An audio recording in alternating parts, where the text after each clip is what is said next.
with a thing to hold the phone. No, YouTube doesn't like that, so apologies. Yeah, no, my phone. Do you know what? Techie, innit? So I give up. Sorry, we're just getting to it. So I'm obviously going to start with a disclaimer about me. I think I always need to do that. So don't follow me at all if you're easily offended. Don't follow me if you can't handle swearing.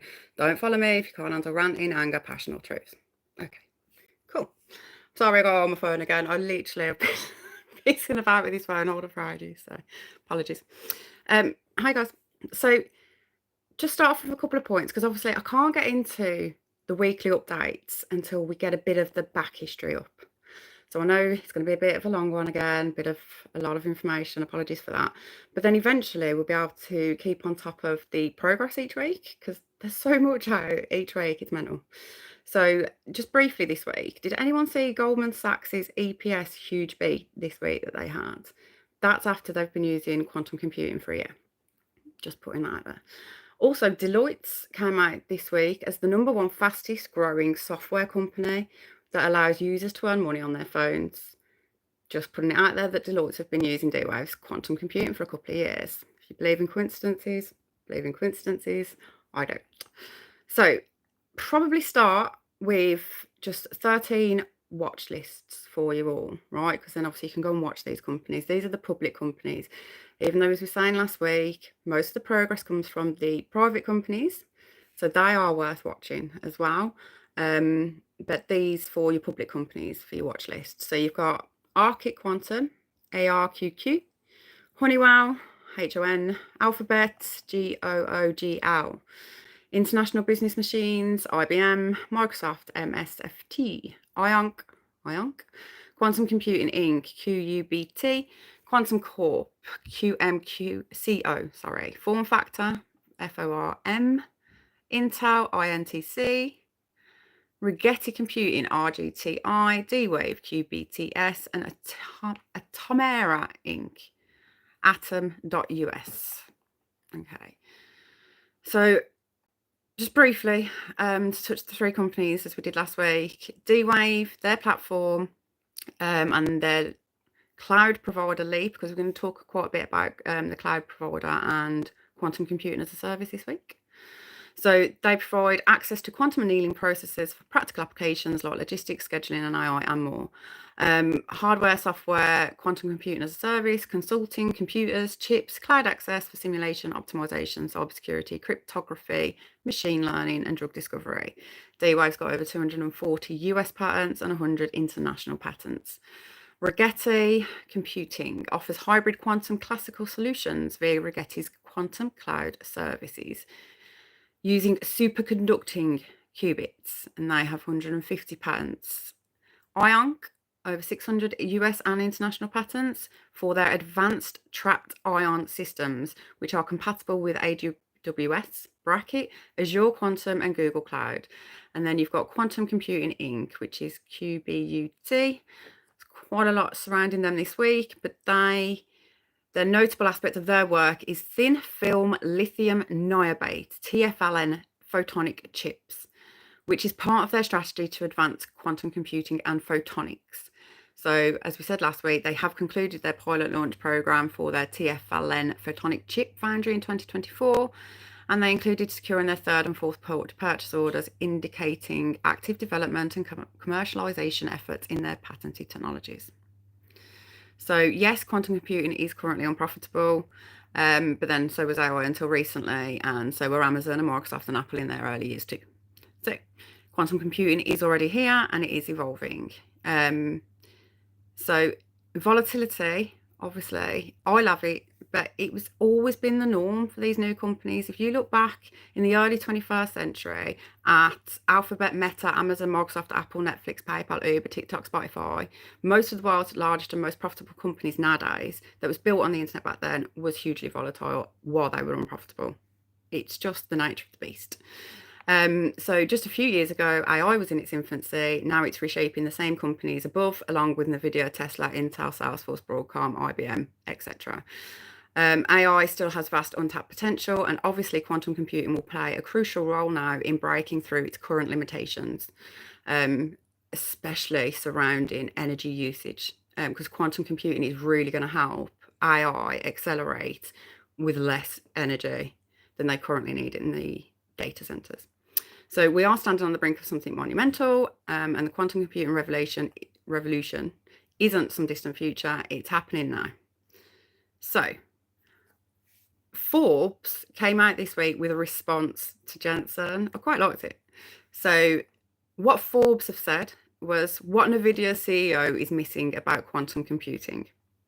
So when NVIDIA CEO Jensen Huang suggested that quantum computing may still be 15 to 30 years away, and he reignited all the skepticism about technology's readiness, that perspective led to the significant decline in quantum stocks last week.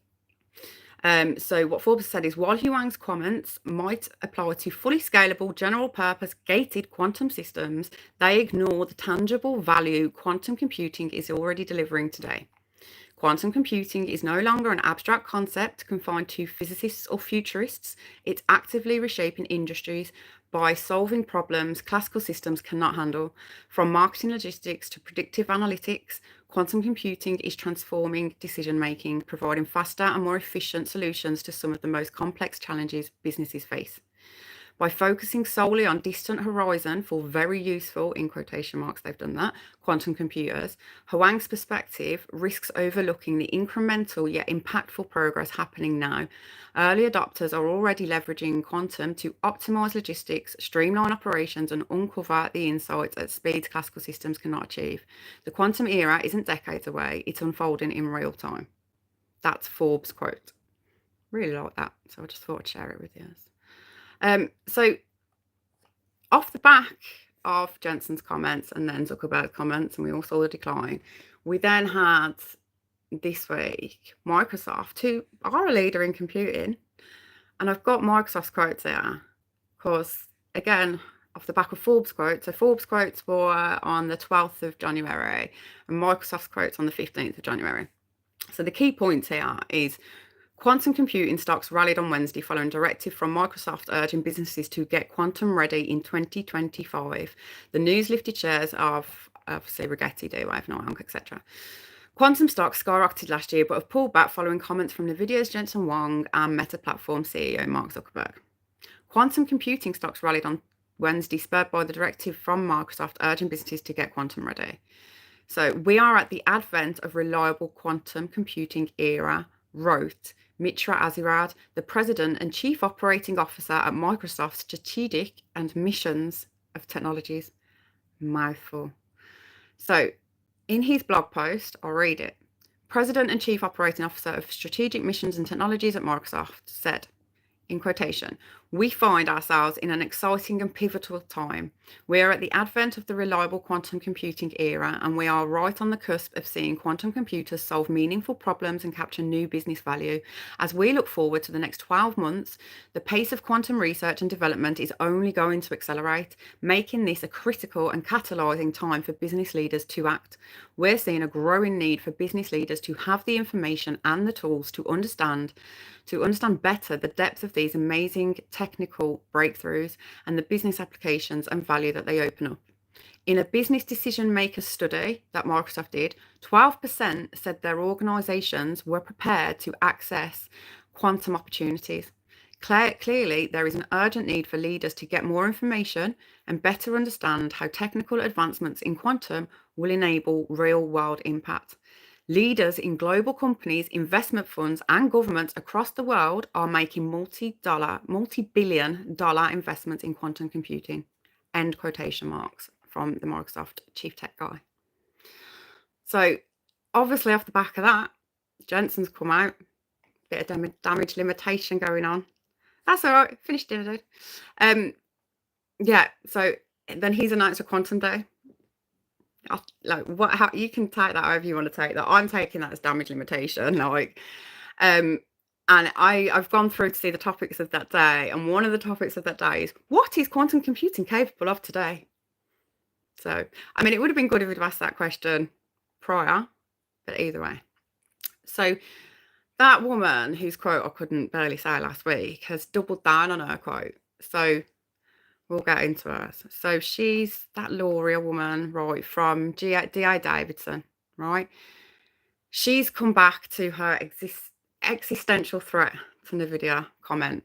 So she's argued that, on the contrary, quantum computing will be a major trend in tech in as early as 5 years and poses a serious threat to NVIDIA. Once quantum computing becomes powerful enough, it will likely replace some of the uses of GPU data centers with much smaller footprint and much faster computation, Lauria said. That means quantum computing is using that word again, existential threat to NVIDIA, which it would then want to wish away. These are her quotes. I love her, to be fair, but hey. D.I. Davidson initiated coverage on Ionq in December, saying the company represents a compelling pure play investment positioned to capitalise on quantum computing's rapid growth, driven by increasing inadequacy of classical computing for solving complex problems. So there's obviously difference of opinions high up, but you've got Microsoft, who are not only leveraging quantum computing, they are a cloud provider for quantum computing. They are adeptly placed. Obviously, they deal with a lot of businesses across the world. They've done research with those businesses as well. And I would definitely, or I am definitely, and it's not just because it fits my thesis, it's just because it's the true statement. I'm definitely going more with their chief tech guy than NVIDIA, who is just... obviously, while he's doing his damage limitation, though, we'll see how he gets out of that. So, quantum and the limits of classical computing in analytics. Today's predictive analytics tools are powerful, but they falter in the face of exponential complexity. Classical systems, even when they're supercharged with machine learning, are designed to evaluate problems sequentially. For example, optimizing a global marketing campaign involves juggling a lot of budget allocations, consumer preferences, channel strategies, while responding to shifting conditions in real time. This is where classical computing struggles. The sheer number of variables makes solving such problems akin to finding a needle in a haystack, except the haystack is constantly growing. Quantum computing, by contrast, processes multiple possibilities simultaneously, making it uniquely suited to tackle this level of complexity. So, how quantum works beyond ones and zeros. The fundamental difference between classical and quantum computing lies in how information is processed. Classical computers rely on bits that present either a 0 or a 1, and quantum computers use qubits, which leverage the principle of superposition to exist in multiple states simultaneously. Imagine trying to solve a problem where your only options are darkness or turning on a white light, a 0 or a 1. But quantum computing lets you examine a problem using an entire spectrum of possibilities, all the colours of the rainbow, as well as infrared, ultraviolet, X-rays, gamma rays. And it will let you do this all at once to find what light illuminates your answer the best. Another cornerstone of quantum mechanics is entanglement, where qubits become interconnected. Changes in one qubit instantly affect others, no matter how far apart they are. This interconnectedness enables quantum systems to collaborate on complex problems more effectively, creating an exponential leap in computational power. Paired with wave and particle duality, which allows quantum systems to navigate probabilities and uncertainties. These features make quantum computing ideal for solving optimization challenges at scale. So, quantum's tactical power in marketing logistics, for example. Quantum computing is already proving its value in areas like marketing logistics, where we've just given you the example of where you've got a global campaign where decisions about ad placement, budget distribution, timing, it all hinges on thousands of different variables. The classic methods that require weeks of analysis, quantum systems solves those problems in minutes. For example, using quantum annealing to evaluate all potential marketing campaign configurations simultaneously, finding the most effective strategy. This isn't theoretical business. Businesses are already using quantum to dynamically reallocate budgets to maximize return on investments, align campaign launches with real-time consumer sentiment, optimize ad placement across platforms for peak engagement. The result was less waste, faster execution, and deeper insights into consumer behavior. Okay. Okay. Quantum computing in action, transforming marketing logistics. So this is Tom Zivo. He's the Vice President of Emerging Technology at Interpublic. So this is his comments. He said, my perspective is not theoretical. I have practical experience working with quantum to solve business problems. Starting in 2023, I collaborated with Dwave to tackle one of the most persistent challenges in experimental marketing, optimizing campaign logistics in real time. Marketing logistics by nature is a highly complex problem involving thousands of variables like audience segmentation, channel preferences, budget allocation, and timing. Traditional computing systems often struggle to provide actionable insights within the necessary timeframes. Using D-Wave's quantum annealing technology, we addressed this complexity head-on. The quantum system evaluated millions of potential configurations for a global marketing campaign, dynamically identifying the most effective strategies for resource allocation, ad placement, and campaign timing. The results were transformative. He said, budget optimization, quantum annealing reallocated budgets across multiple markets in real time, ensuring maximum return on investment. Real-time adaptability, he said, the system aligned campaign launches with shifts in consumer sentiment, allowing us to pivot quickly in response to changing conditions. On-site activation precision, experiential,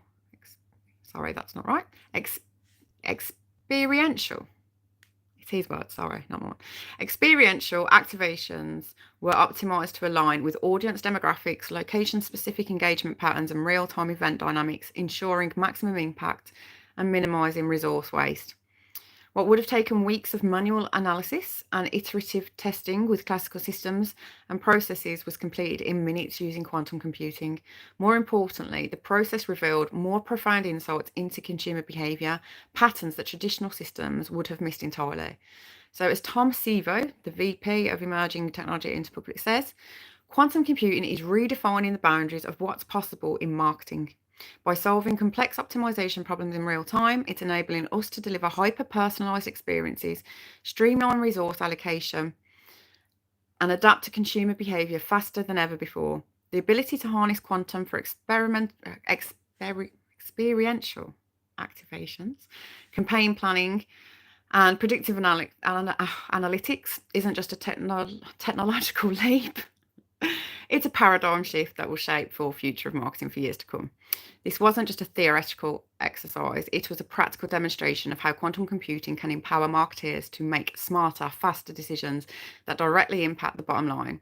It also underscored the importance of collaboration between businesses and quantum technology provides like D-Wave to unlock these capabilities. What do you mean, Georgie?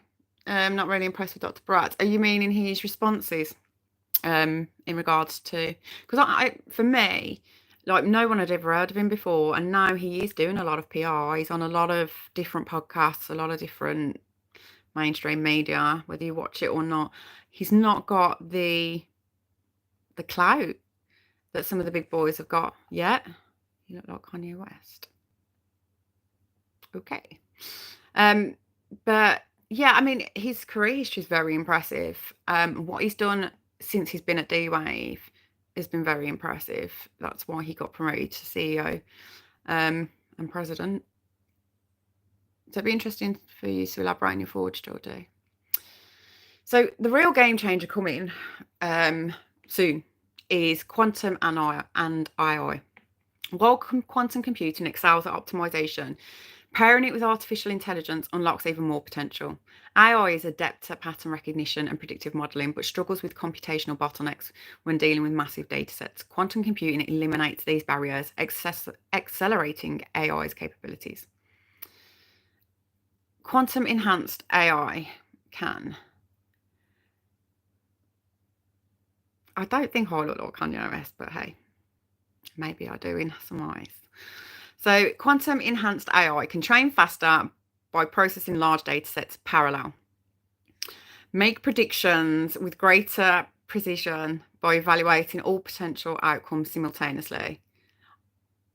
Rigetti CEO, I mean, I like him, but like Chris Rigetti basically is was obviously the founder of Rigetti, and all the patents are in his name, so to speak, near enough. And All of the work was done by him.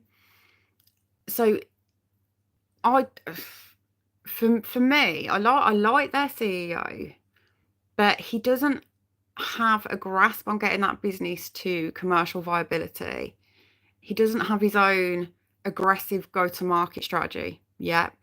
I appreciate that their focus is research and development still, but they have lost some of the biggest brains within that company that was leading all the research and development. I like Rigetti, I am invested, but my judgment is left out for that one to see how they pull it together. But yeah, so he's a new CEO as well. He's so we'll see. We will see. I think they're both going to have bright futures, to be fair. I am not a yam day, and I'm not, so fuck off with that. So Brian Cox is an interesting take. Yeah, Brian Cox is clever, man. He's clever, and even physicists don't understand it. So this is why the general public aren't going to be expected to understand the mechanisms of it. I find it interesting falling to sleep learning about all the trapped ions way of doing it and the photonics way of doing it and the annealing way of doing it, and it, but it's not something you need to know for business development.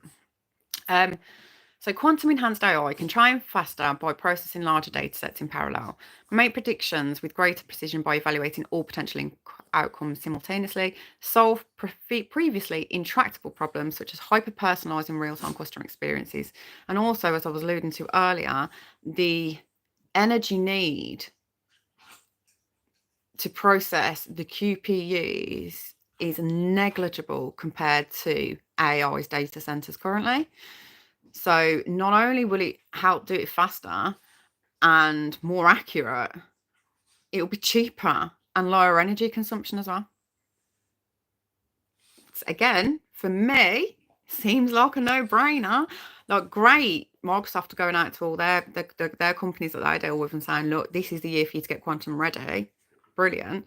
But again, all the energy is used. Exactly. Yeah, exactly, Laura. And the thing is, right, so their quantum computers don't even need to be cryogenically frozen, but they are in a big fridge, so to speak. Their first one's gone out to some big data center somewhere, one of their 5,000 qubits advanced chips. And it's basically just going to go in a big fridge. So even that isn't as expensive as like the gated models.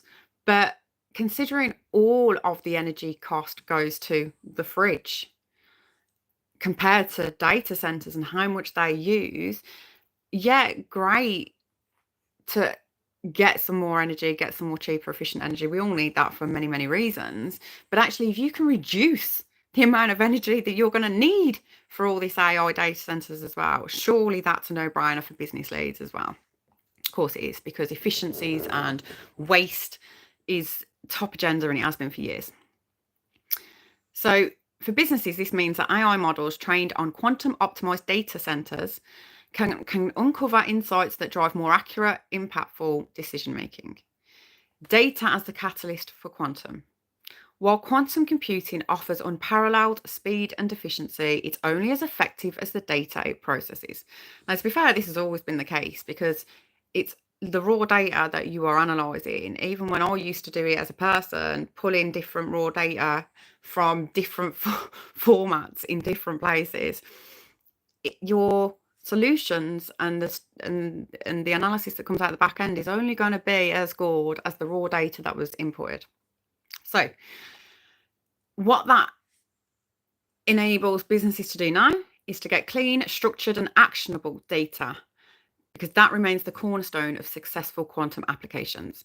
Early adopters of quantum have learned this lesson. Without meticulous data preparation, even the most advanced quantum algorithms will fall short.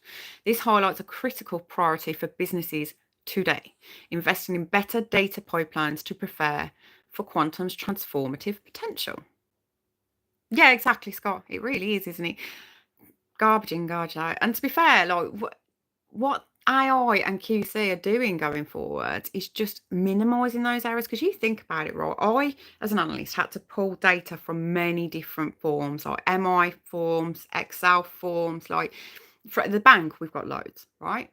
So you had human error there, me, who at any point of me collating all those raw forms of data, for every touch that you make, you've got a chance for human error. For every time that you've got to merge it into the same format so you can all read and tell the story together, there's more like opportunities for errors. Whereas AI and QC together will minimize all that human impact on the data as well itself. So if we can just get the streams going straight through, i.e. a Palantir kind of system, where it has a blanket across all your data, and then it will just tell you your data, and then if you can link that with a QC system, obviously accuracy is going to be much better than any human doing it. So dispelling myths, quantum's current reality. It's vital to approach quantum computing with realistic expectations. The technology is still in its early stages and its hardware requires this is gated. Again, gated hardware requires precise operating conditions such as cryogenic cooling near absolute zero. Additionally, quantum systems are not general purpose. They excel in specific areas like optimization, simulation, drug discovery, and the others that we mentioned quite a lot, but complement rather than replace classical systems. What's clear, however, is that the technology is advancing rapidly. Hybrid quantum classical systems are bridging the gap, delivering tangible results while paving the way for broader adoption. What businesses can do today with quantum? Quantum computing isn't just for the tech giants. Businesses of all sizes can begin exploring its potential. This is from Nokia. So here's how. Identify optimization problems. Consider areas where decisions involve numerous variables, such as resource allocation or pricing strategies, for example. Experiment with quantum platforms. Cloud-based tools like Dwave, Leap, or IBM's QuizKit make it easy to test quantum algorithms without any significant investments. So this is where today quantum computing is opening up for the small, medium business enterprises too, which might be why Microsoft's taking such a concern for all their SME businesses. So, number 3, prepare your data. Quantum computing thrives on clean, high-quality data. Begin refining your data pipelines now to maximize the potential of future applications. 4, start small. Before scaling quantum solutions across your organization, focused on targeted use cases such as optimizing ad campaigns or scheduling logistics. So, the quantum opportunity. Be warned, those who dismiss the very serious advantages of quantum today are letting those who understand the technology's strategic applications happily take on the role of the have-nots. Quantum computing, I'm sure this is still Nokia. Quantum computing is not 30 years away. It's already transforming industries by solving problems classical systems cannot. From streamlining marketing logistics to enhancing predictive analytics, quantum redefines what's possible in real-time decision-making. For businesses willing to explore its potential, quantum offers a competitive edge. The quantum era has begun, and its promise isn't just theoretical, it's actionable. The question is no longer if quantum computing will matter, but how soon that you will embrace it. Quite a nice little quote there from Nokia. So, if there's any questions... I don't think there is. That's my little break to have a look at messages. Cool. Right, so going on to just a little side note. Quantum computing in the healthcare market. Okay, so quantum computing, global quantum computing in the healthcare market size is expected to be worth around 2.8 billion by 2032. So in 2023, it was 85 million. That's what I told Jensen. But it's growing at a CAGR of 42.6. That's compound annual growth rate. Now, 42.6% is a big CAGR. During the forecast period from 2023 to 2033. In 2022, North America led the market, achieving over 36.9% CAGR. Quantum computing leverages the principles of quantum mechanics to process and perform calculations at speed exponentially faster than traditional computers. In the healthcare sector, quantum computing is emerging as a transformative technology capable of addressing complex challenges such as drug discovery, medical imaging, genomics, personalized medicine, and healthcare delivery optimization. Its ability to process and analyze vast amounts of data with unmatched efficiency positions quantum computing as a powerful tool for advancing healthcare solutions. The global market for quantum computing in healthcare is poised for growth due to several key factors. These include increasing investments in quantum computing across both developed and emerging economies, growing interest from payers in adopting quantum technologies, rising demand for personalized medicine, and a surge in funding for quantum computing startups. These drivers are expected to fuel significant advancements and adoption of quantum computing in healthcare during the forecast period. The key takeaways: quantum computing remains in its infancy but holds great promise of revolutionizing industries such as drug discovery, molecular modeling, clinical trial design, and medical imaging.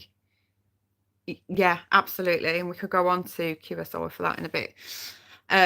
Laura, sorry. Quantum computing market was estimated to be valued at, for healthcare, 85 million in 23 and projected to hit impressive 2.9 near enough billion in 2032. Drug discovery and development represent over 75% of the current pharmaceutical research and development market due to the potential to accelerate pharmaceutical research and development. Quantum simulation could unlock complex drug interactions and biomolecular behaviors to enhance screening candidates and preclinical testing processes. Quantum machine learning algorithms, which are here now today, as we know, have also found use in areas like personalized medicine, patient pattern recognition, and population health insights. Major hurdles related to quantum computing's technology include its infancy, its high cost of quantum computers. As we spoke about some of the cheaper ways you can leverage that, healthcare is also going to leverage it in cheaper ways, and their limited expertise among biomedical researchers. That's a good company. I like that one. Hybrid quantum classical computing models are currently under investigation in order to combine the strengths of current and quantum systems for healthcare use cases. So the segmentation analysis by component analysis services segment witnesses significant growth in 2022. Sorry, obviously, as we were saying last week, it is here now, but obviously it's been implemented in 21 and we've seen a good uptick ever since, pretty much doubling the market every year since. So in 2022, the services segment held 45.4% of market revenue due to advantages like software upgrades, equipment upgrades, and licensing management. Growth is driven by increased startups and R&D investments in quantum technologies. Meanwhile, the hardware segment, benefiting from ongoing platform development, is projected to hold the second largest market share during this forecast period. By deployment mode analysis. Cloud segment dominates market growth. The cloud segment led the market in 2022, driven by the growing demand for advanced cloud-based quantum computing solutions. The companies are investing in quantum research, further enhancing cloud capabilities. On-premise solutions offering greater control and customization dominated revenue during the historical period. That's what they're calling it now, and are anticipated to sustain notable demand during this forecast period. If you look at D-Wave's quantum computing as a service, they've got 80% margins on that. So you can see why that will continue to grow. So by technology analysis, superconducting qubits lead market revenue in 2022. Superconducting qubits had 52% of market revenue due to their scalability and error correction capabilities. Superconducting circuits provide extended coherence durations and address complex quantum challenges as the most advanced commercially available technology. Superconducting qubits continue to dominate. Quantum annealing technology is expected to experience significant growth throughout this forecast period. By application analysis. Correct me if I'm saying this wrong, by the way, Laura. Genomics, is that how you say it? And precision medicine drive market growth. So genomics and precision medicine dominate the market in 2022. These numbers will become apparent later when I give you the 2021 numbers, and then obviously we'll move forwards. So in 2022, they obviously leveraging quantum computing to advance disease diagnosis, treatment and prevention. This segment is essential for precision medicine innovations. Drug discovery and development also show strong growth potential, utilizing quantum computing to optimize drug candidate selection, molecular simulation, and target prediction for faster discovery processes. Yeah, cool. By end user analysis. So pharmaceutical and biopharmaceutical companies led the adoption in 2022. Pharmaceuticals, they dominated the market in 2022, leveraging quantum computing to address high costs and lengthy drug development cycles. These technologies optimize drug discovery and accelerate R&D. Healthcare providers are expected to witness maximum growth during the forecast period, driven by increasing adoption of quantum solutions in clinical applications. Emerging trends. Advancements in quantum hardware. Recent developments have led to more stable and scalable quantum processors. For instance, Google's Willow quantum chip can now perform complex calculations in mere minutes, a task that would take current supercomputers an unimaginable amount of time. Integration with artificial intelligence. Combining quantum computing with AI enhances data analysis capabilities, leading to more accurate diagnostics and personalized treatment plans. This integration allows for the processing of complex medical data at unprecedented speeds. Quantum cloud services. The rise of cloud-based quantum computing platforms enables healthcare institutions to access quantum resources without the need for specialized hardware and upfront costs. This accessibility accelerates research and the development of quantum applications in medicine. Focus on quantum machine learning, QML. So QML algorithms are being developed to improve pattern recognition in medical images and enhance predictive models for patient outcomes, offering significant improvements over classical machine learning methods. Use cases. Drug discovery and development. Quantum computers can simulate molecular interactions with high precision, expediting the identification of promising drug candidates. This capability has the potential to reduce the time and cost associated with bringing new medications to market. Genomic analysis. Analyzing vast genomic data sets is computational intensive.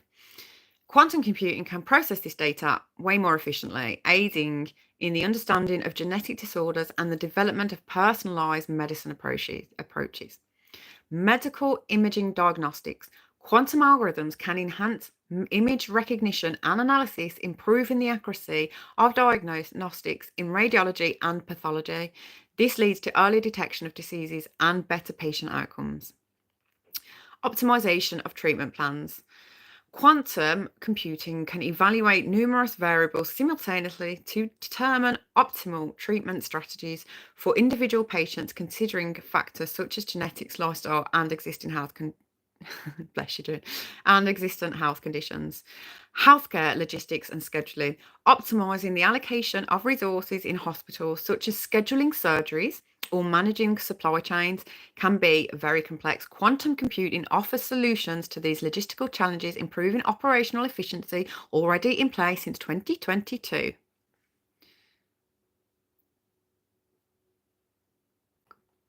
So the conclusion.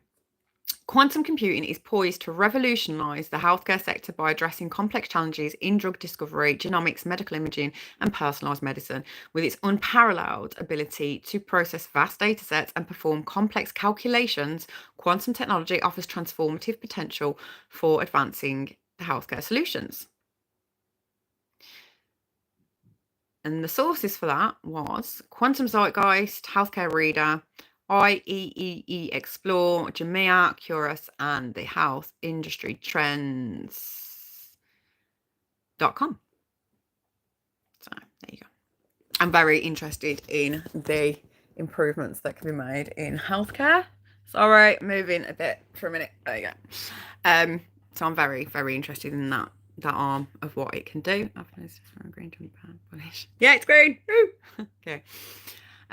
So cool. Is quantum computing delivering commercially viable solutions? Quantum computing is showing already promising signs of moving towards commercial viability on a wider scale. The process is still maturing. Of course it is. Current insights, commercial applications and development. Several companies have started offering quantum computing services through cloud platforms, as we've discussed quite a bit. Those platforms allow access to the quantum computing resource for research and business applications, focusing on areas like optimization, drug discovery, cryptography, and the usual spiel.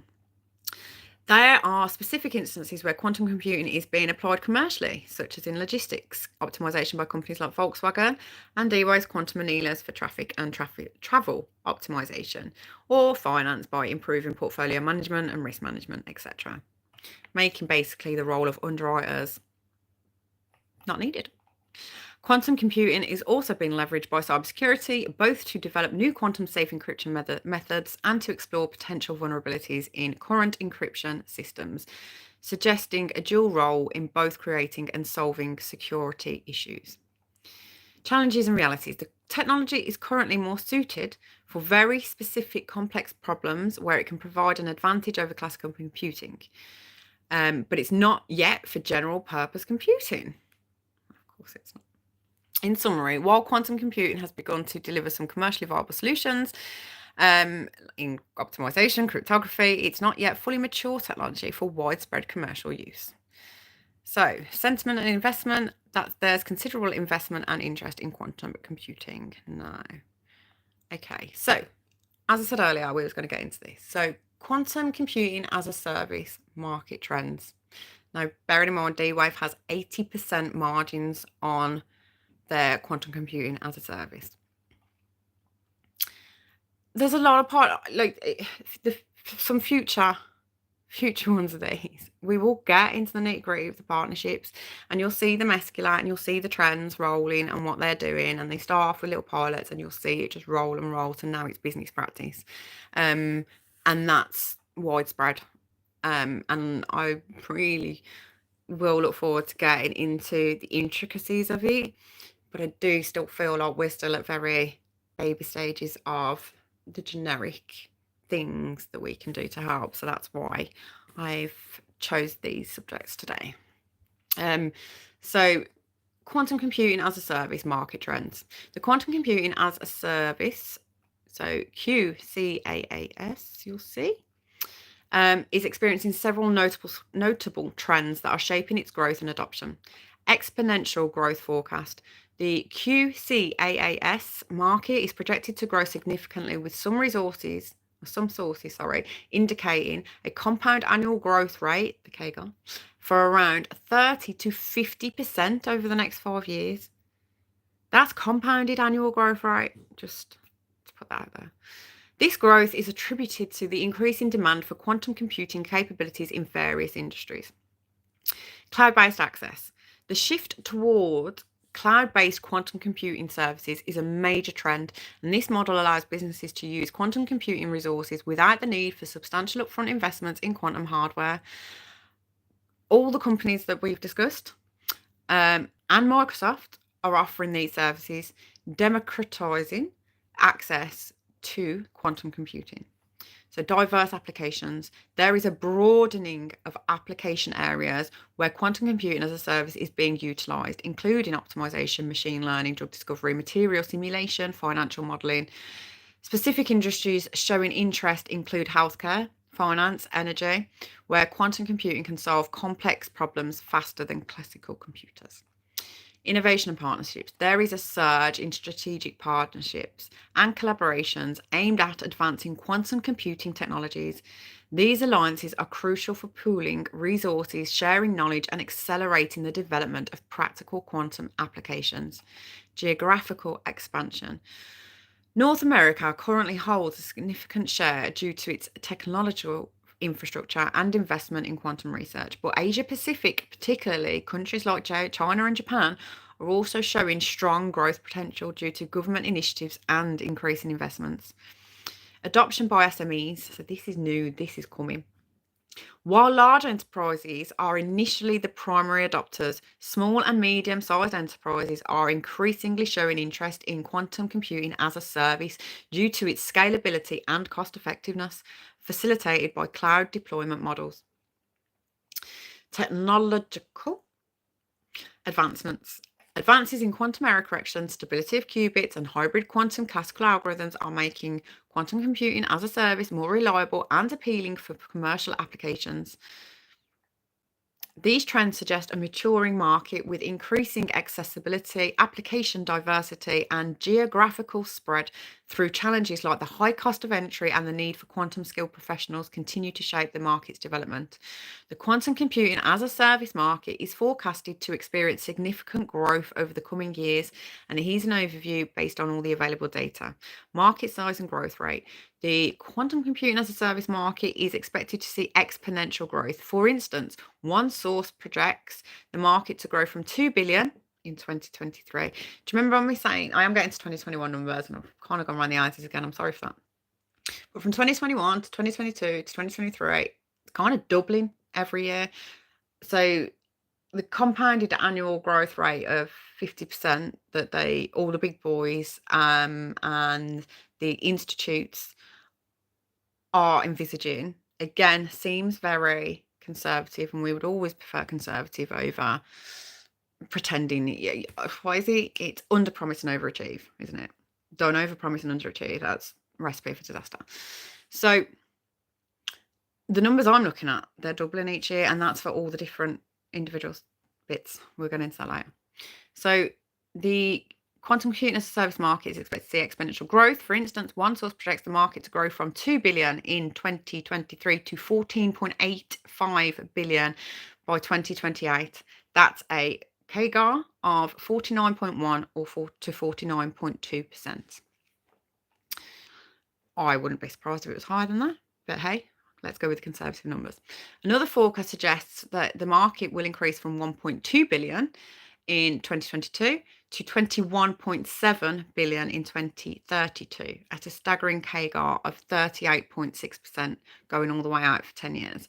And I don't really like forecasts that go out that far. I don't myself, because I think you've only got a real tight grip of the numbers for the next few years, and then everything else is a guess. And when I forecast, I prefer to forecast with actual numbers that we can actually see the trends of, rather than let's just hope it gets up there in the future. So that's just for me. But these are different sources. A different analysis indicates growth to 48.3 billion by 2033 from 2.3 billion in 2023. So that's a CAGR of 35.6%. Either way, these numbers are exponentially growing. And you can see why, especially if now they're going to try and go and get the small and medium enterprises as well as all the big boys. So the driving factors for these high CAGR rates are the increase in cloud adoption, especially post-COVID, which has been a significant driver, reducing entry barriers and enabling scalability and experimentation with quantum computing. For example, like Dwave give a minute free as well on their cloud, their Leap cloud system. They give a minute free away every month. It doesn't sound a lot, but when you feed in the data of something that would take you weeks to work at on your normal computers, and you think it comes out with an instant response, a minute can actually get you some really important answers for free. Just saying. So they're reducing entry barriers, enabling scalability to snowball, and then you can just experiment as well. Like, let's give this a go. Why not? For free. Go on then. So the growing demand for high performance computing in various sectors like finance, pharmaceuticals, automotive is pushing the adoption of quantum computing as a service. And the more people that push the adoption, the more people that utilize it, the bigger the snowball gets. Increased investments in quantum research and development, along with collaborations among major players, are also fueling market growth. Regional insights. So North America is currently leading the quantum computing as a service market due to the presence of major technology companies and substantial government funding. Asia Pacific, though, is expected to witness the highest growth rate, driven by investments from countries like China, Japan, and South Korea in quantum technologies. Opportunities that arise from the adoption of quantum computing as a service in emerging markets. The healthcare industry's interest in quantum computing for drug discovery and governmental support is global. These forecasts indicate a robust future for quantum computing as a service, with both technological advancements and market dynamics expected to propel future growth. The quantum computing as a service market faces several significant challenges that it could impact its growth and adoption. So the high cost of installation and maintenance. But as we've said, if they leverage it through cloud, it's a lot cheaper.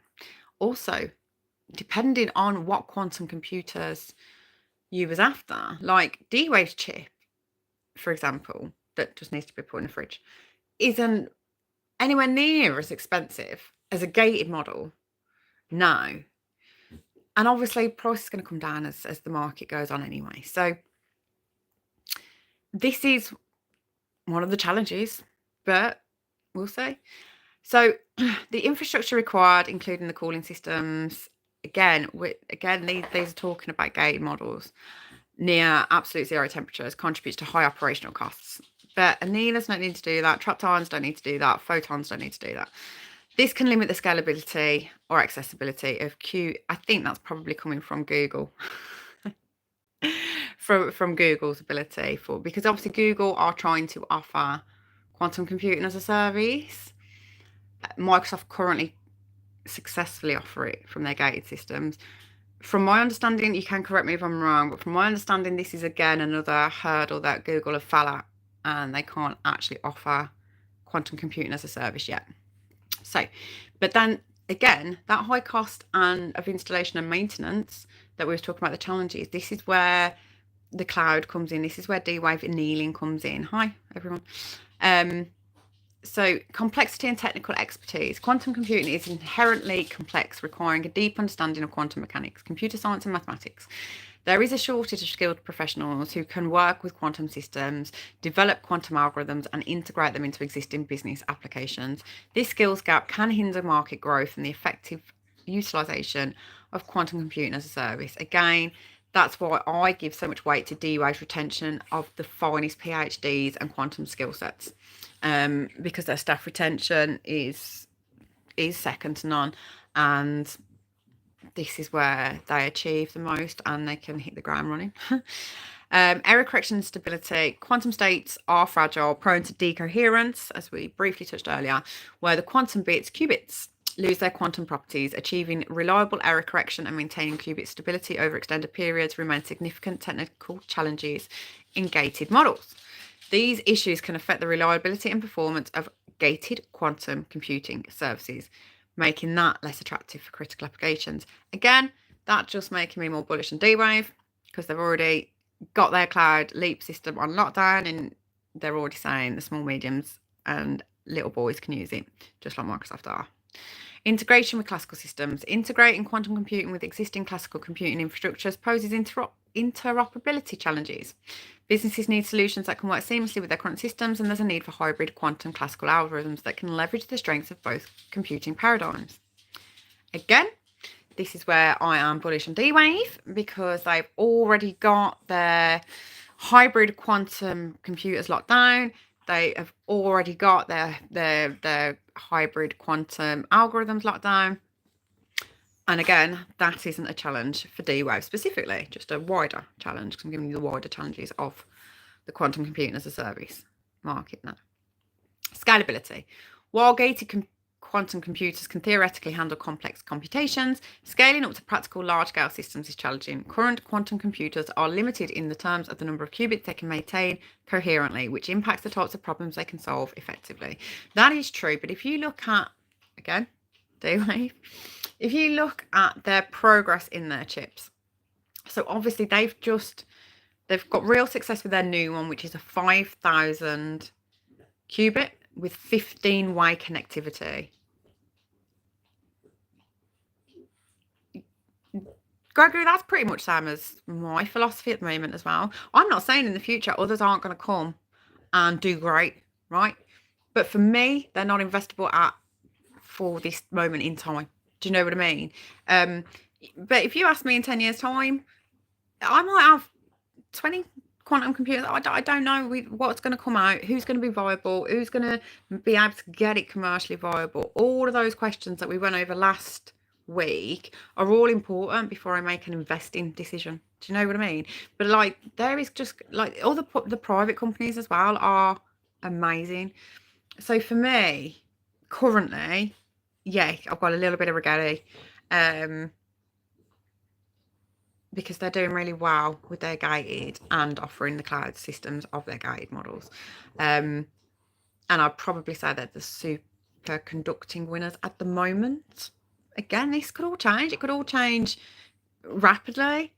But today, I don't see an issue investing in Dwave, because Dwave's got all these things on lockdown. I was just going to go through all these challenges for you of what the challenges of getting the wider quantum computing as a service to market are. And you can see how all these challenges, Dwave have already gone, yeah, well, we tick that one, we tick that one, we tick that one, we tick that one. We've ticked all these ones off.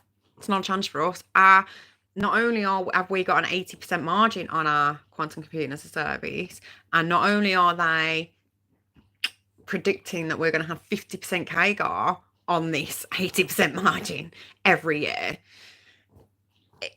Again, they're still conservative numbers. So anyway, so yeah, so where did we get to? We got scalability. So they've already got another one. They've already got the advanced number 3 in the offerings, where they want to get 20-way connectivity. So 20 qubits talking to each other and entangling together. So the more connectivity you can get, the better coherence you can get, and then the larger number of qubits you can get to do that is obviously going to open up even more and more and more things we can solve with them. But there is enough today that we can solve with 5,000 qubits, talking in a 15-way connectivity way. So standardization and protocols, and we will touch on a bit of this later because we got good news coming there too. So the quantum computing industry lacks standardized platforms currently, programming languages and protocols, which can make it difficult for businesses to adopt quantum computing as a service solutions confidently. We're going to have rapid acceleration on this. However, we're still talking 2021, 2022, 2023 numbers, and these are the growth, etc. So there's uncertainty in how quantum computing will be standardized across different service providers and hardware manufacturers. Okay. Security and privacy concerns. Quantum computers have the potential to break. We will, obviously, these are the challenges being raised. We are going to address them later. So, security and privacy concerns. Quantum computers have the potential to break current encryption methods, which raises security issues for data processed via quantum computing as a service. Ensuring data security in quantum environments and developing quantum-resistant encryption methods are crucial challenges that are obviously being worked on. Market education and awareness. This one is a big one. There is a general lack of understanding about what quantum computing can offer. So obviously that's going to lead to a reluctance or slow adoption among some potential users. Educating the market about the practical benefits and applications of quantum computing is essential, but can be challenging. These challenges highlight the need for continued research, development, innovation, and the quantum computing as a service market to make quantum computing more accessible, reliable, and economically viable for widespread use. Interesting. So, Dwave bear case, they'll never make any money. Okay. A company with such innovation, with such high margins, who increase bookings quarter over quarter, who are patent protected to the hilt, with customer and staff retention, with 43 PhDs that have been doing this for a very long time, they are pioneering in the space, and I've tracked their trends. Since they was first to market in 2021, and nothing suggests that they won't just continue to accelerate and their trend to continue the way it is. I know a couple of the guys are going to know this because I sent them out to a few people, but I thought these were really important. So at the end of 2024, so the 31st of December 2024, the Quantum Insiders had an expert panel, which is closer to profitability. Dwave, 100%. Dwave. Like, that's the one with the path to profitability that they are on. So the 31st of December 2024, Ionq said they won't be profitable till 2030, and Rigetti, I think they're hoping to be 2027, 2028. Although, again, Rigetti, his main focus is on research development. That is what's right for them. So, we'll see. So, the updates from the Quantum Insider Experts panel, right? And I will point out that only Dr. Alan Baratz of CEO of Dwave was called on from the public companies to speak. Google wasn't called on. No one else that they want to shout about was called on. This is an expert panel from experts in the field of quantum computing, and only Dwave CEO was called on to speak. I'll just point that out. So Dr. Alan Baratz, CEO of Dwave, this is his words, okay? Quantum optimization. So basically what they asked the expert panels was, what is your forecast for 2025? Ionq's got quite a lot of good stuff coming out. It is on the radar. As I said, they've got 600 patents. Trapped ions is a very debatable way of doing things. They have got some good partnerships. They won't be profitable till 2030. It's definitely on it's on the watch list I gave you earlier. Definitely needs watching. So yeah, it's there. It's on the watch list. So Dr. Allen, they were asked to forecast what they could see for 2025. This is the 31st of December 2024. So Dr. Alan Baratz, CEO of Dwave Quantum Optimization. Quantum optimization will emerge as the killer use case for quantum computing, becoming an operational necessity for businesses looking for novel strategies to maintain competitive. Enterprises leveraging annealing quantum computing to conquer complex optimization challenges can expect to outpace rivals that remain stuck using outdated legacy solutions. In addition, the rise in annealing quantum computing adoption in 2025 will result in an unprecedented number of real-world applications moving into production, marking the transition from quantum hype to commercial reality. Quantum infrastructure. He said, we will see a surge in interest in investment in on-premises quantum computing systems. Like 2 weeks later, he's already sold one to go sit in a data center. So he was right already. In the high-performance computing, HPC environments, worldwide, as researchers, academic institutions and businesses look to bolster national security and accelerate competitive differentiation. By bringing together annealing quantum computing with HPC, we will witness remarkable progress in leveraging hybrid quantum technologies to fuel new discoveries and achieve previously unattainable business outcomes. What he said about quantum and AI. As AI adoption accelerates, organizations face mounting computational demands while subject to energy constraints. In 2025, quantum computing will emerge as a crucial tool for addressing these challenges. Big tech's embrace of alternative energy sources like nuclear power to keep pace with AI's escalating power consumption highlights the urgency of finding more efficient computing solutions. Quantum technologies offer a path forwards. Organizations that harness quantum computing to enhance AI efficiency and transform their model design could achieve breakthrough performance gains whilst reducing energy consumption. What he said on quantum research. With advancements in quantum hardware resulting in new levels of system performance, the world's leading researchers will increasingly embrace quantum technology to achieve groundbreaking scientific breakthroughs and new discoveries out of the reach of classical computers. Areas like AI/ML, industrial optimization and material simulation stand to benefit greatly from the continued product development, progress, and increasingly powerful performance of quantum systems in 2025. What Alan, this was at the panel, what he said about gate model versus annealing quantum computing resolution. The industry will finally put to rest the academic debate between gate model and annealing quantum computing, recognizing that both technologies will be essential for different computational needs. Sorry. Annealing quantum computing will maintain its advantage with optimization problems, while gated model systems will excel in their own specialized domains. I'm really sorry. Oh God, I'm dying. Oh Jesus. Oh, it's just what I needed. Oh, hi, lackability. Don't worry. I need a minute. I'm losing my voice. Exactly, Laura. I agree. I agree. I see this no more. Oh, sorry. I've not been very well this week, but we'll get through it. So, oh, Jesus Christ. Sorry. So, going back to what he was saying about gated model versus annealing quantum computing. Annealing quantum computing will maintain its advantage with optimization problems, while gate model systems will excel in their own specialized domains once they mature enough for production use. Noting that gate model systems are still 7 to 15 years away from being able to handle production workloads, only annealing systems are capable of managing production level applications in 2025, making them the sole viable focus for commercial applications. What he said about the rise in quantum career opportunities.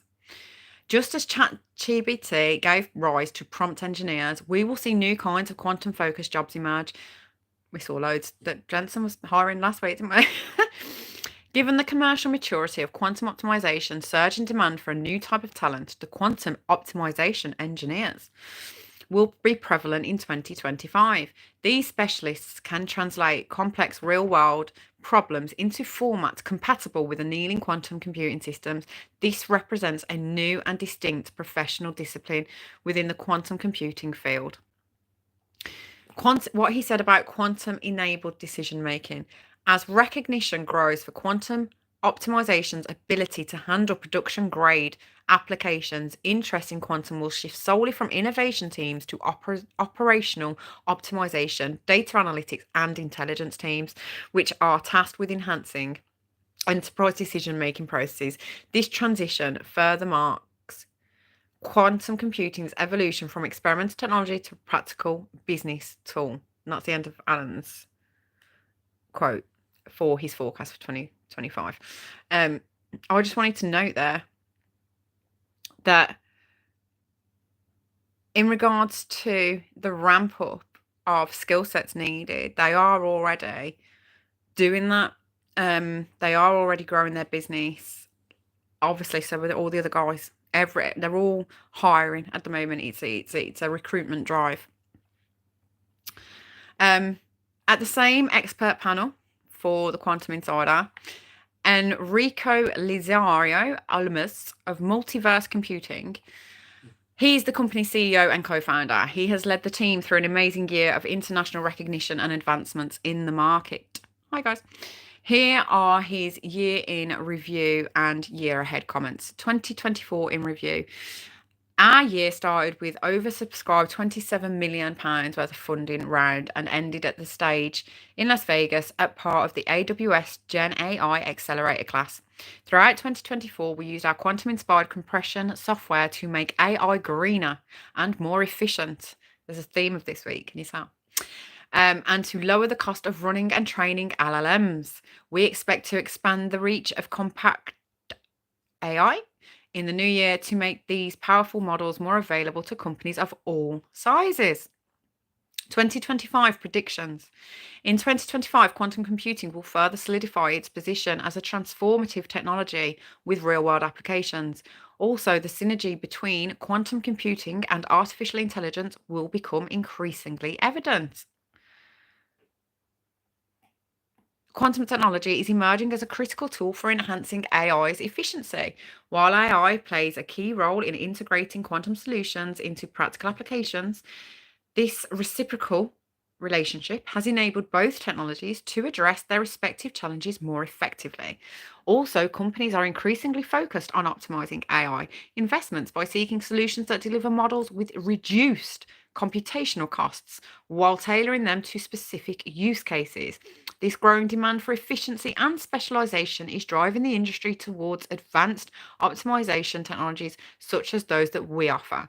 We are actively fostering collaborations and partnerships to scale compact AI to enable companies across industries to achieve more sustainable, cost-effective, and efficient AI implementations.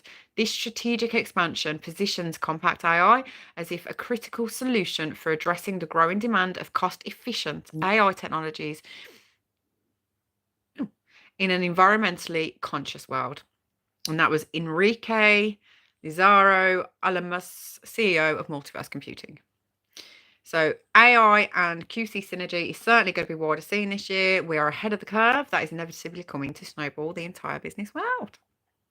So I've got another quote for you from the expert panel of the actual experts. Dr. Chris Balance, CEO and co-founder of Oxford Ionq. Quantum computing's ChatGPT moment is sooner than you think. That's his quote. From Google's achievements in quantum error correction to Oxford Ionq's world records in qubit performance, 2024 was a year marked by incredible milestones for the quantum computing industry.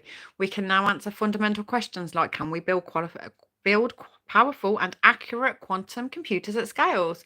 And can we correct errors in quantum systems? With a resounding yes.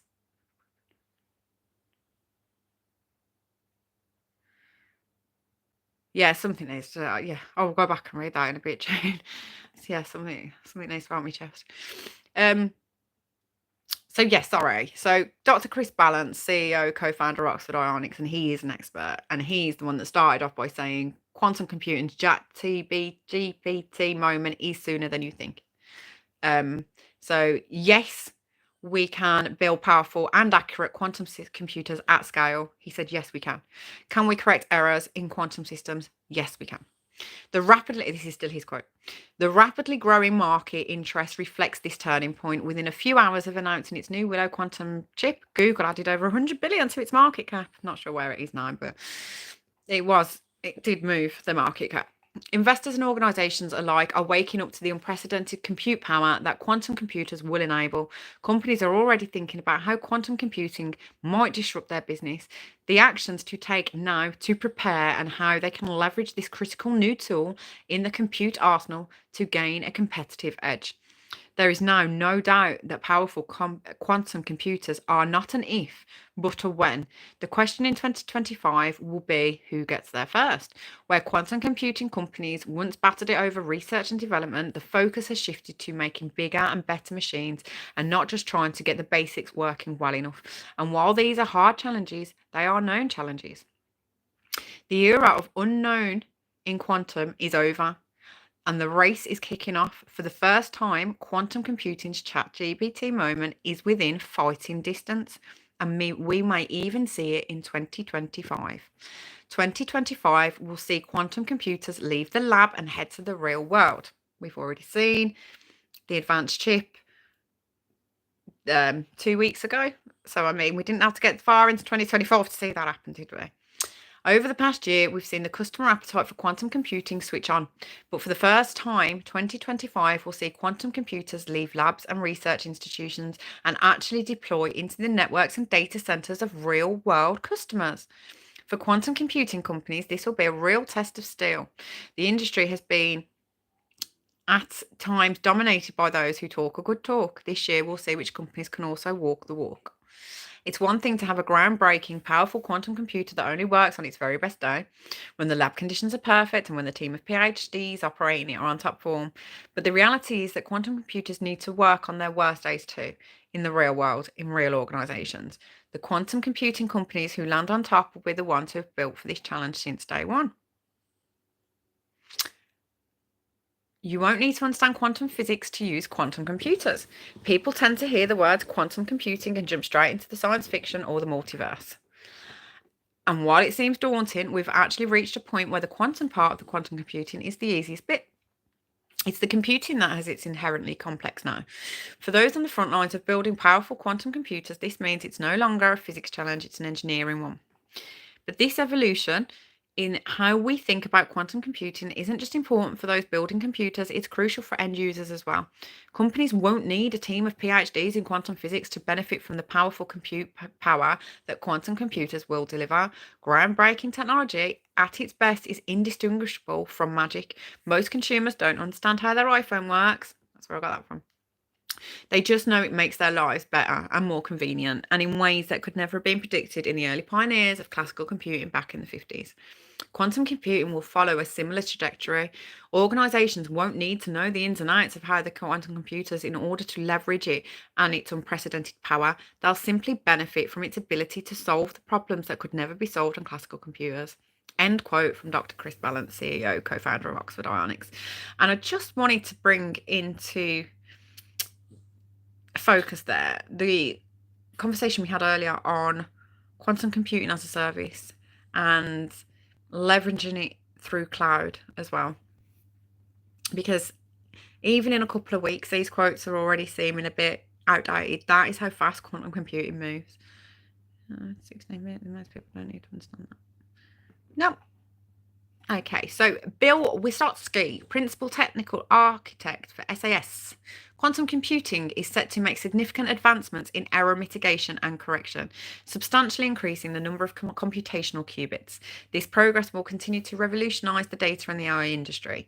The fields of quantum machine learning, quantum optimization, and quantum chemistry and biology stand to benefit the most. This is the forecast for 2025, remember. Quantum computing will also advance in its hybrid development, with quantum processing units, QPUs, being further integrated with CPUs, GPUs, and LPUs. QPUs will be employed for specialized problem classes or formulations. This hybridization will inspire new approaches to classical algorithms, leading to the development of superior quantum-inspired classical algorithms.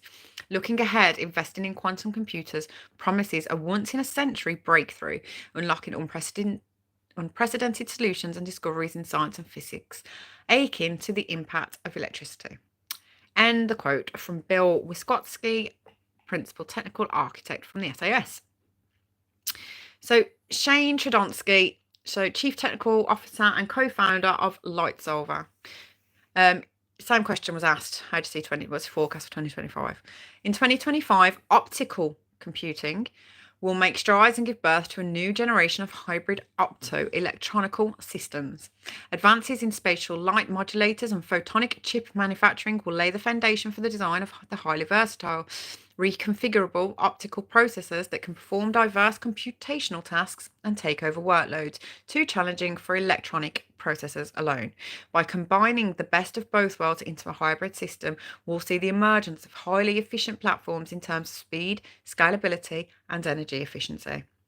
Despite the industry hype around the use of optical computing for AI computations, we anticipate faster implementation and innovation of the technology in the HPC field for complex simulations such as climate modeling and computer-aided engineering. The iterative nature of many of these computations gives optical processors a significant advantage, as they can execute single calculations at a speed unrivaled by classical computers for optical chips and systems to deliver their speed and energy efficiency promise in AI.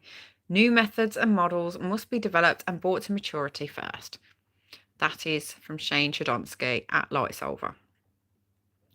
So Florian Newcart, the Chief Product Officer at Terra Quantum, he was asked, what industry milestones do you expect to see in 2025? In 2025, we anticipate the quantum technology industry will hit pivotal milestones, particularly in the integration of hybrid quantum classical systems.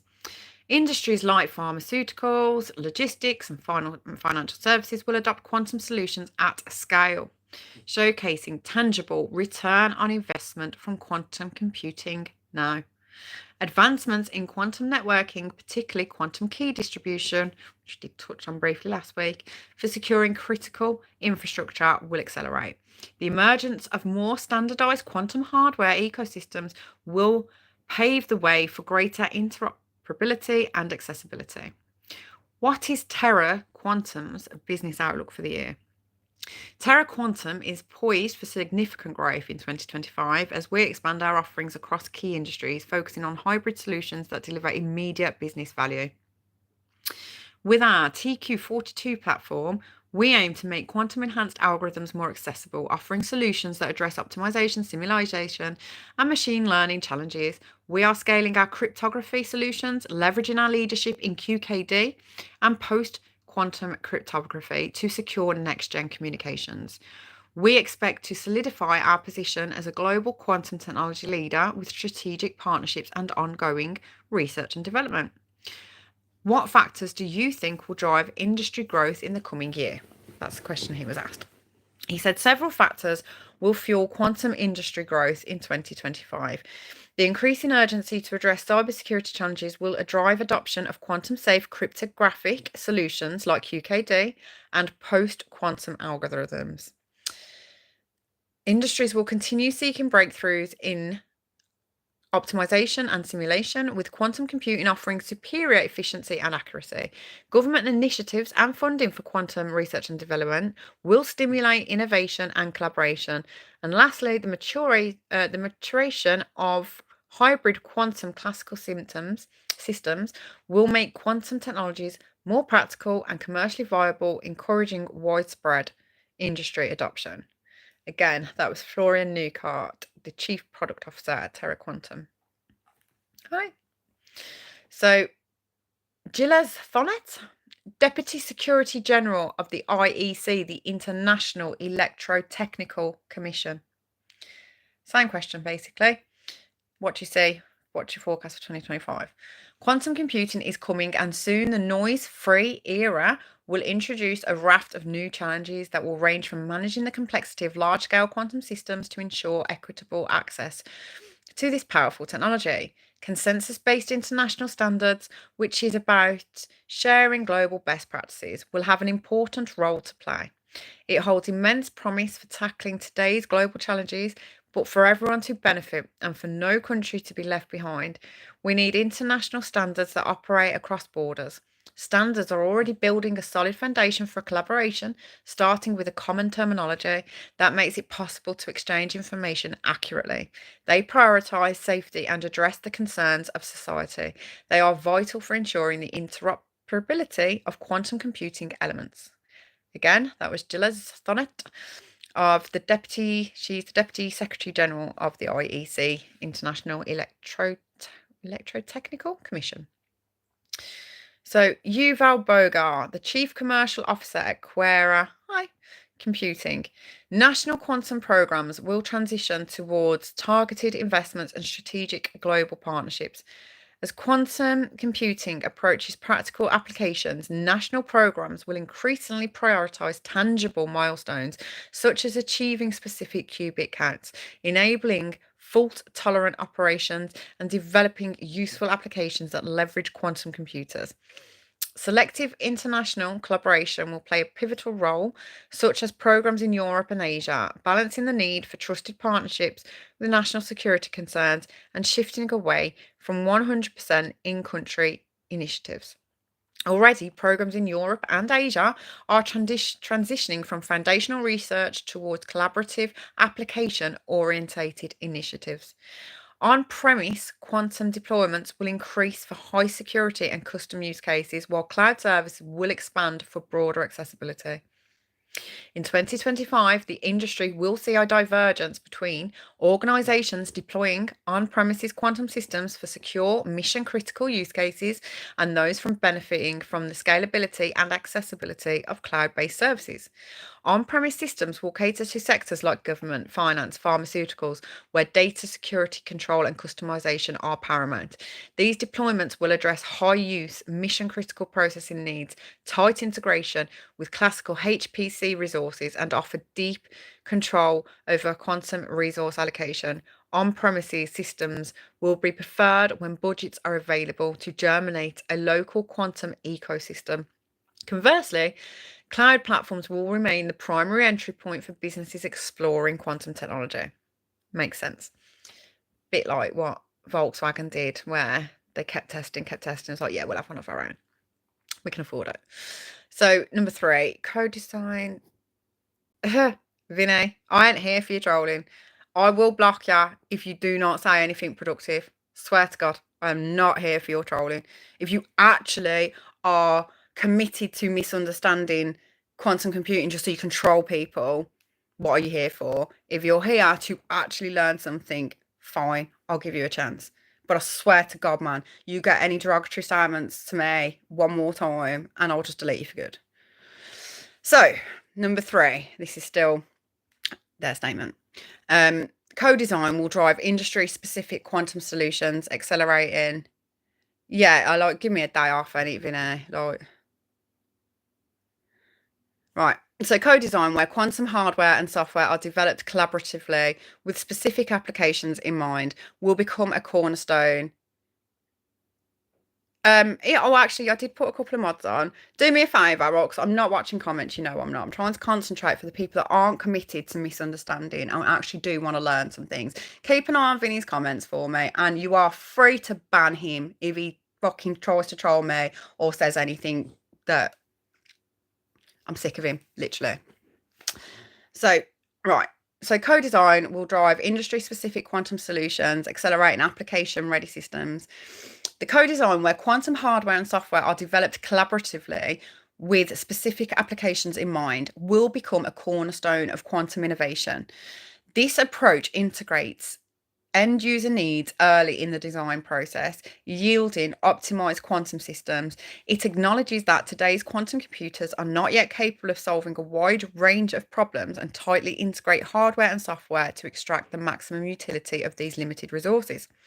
This trend is supported by recent developments in hybrid quantum classical systems and specialized quantum software, which make algorithm hardware synergy increasingly attainable. Initiatives like Quera's co-design programs and partnerships focused on developing error-corrected algorithms underscore the importance of aligning technology with practical applications. So number 4, and this is still Yuval Boga, the Chief Commercial Officer of Quera Computing. Quantum machine learning will become a practical tool for specialized applications. In 2025, QML will transition from theory to practice, particularly where traditional AI struggles due to data complexity or scarcity. By encoding information more efficiently, QML will reduce data and energy requirements, making it particularly impactful in areas like personalized medicine and climate modeling. I do have loads of these examples as well, which I'd love to get onto, but it's obviously not today. Early successes are expected in quantum-ready fields where quantum enhancements amplify classical AI capabilities such as genomics or clinical trial analysis, a bit like the health analysis, the health sector analysis that I shared earlier. And that's Quera. So, Jan Goetz of IQM Quantum Computers, co-CEO and co-founder. In 2025, the combination of artificial intelligence and quantum computing is expected to pick up speed.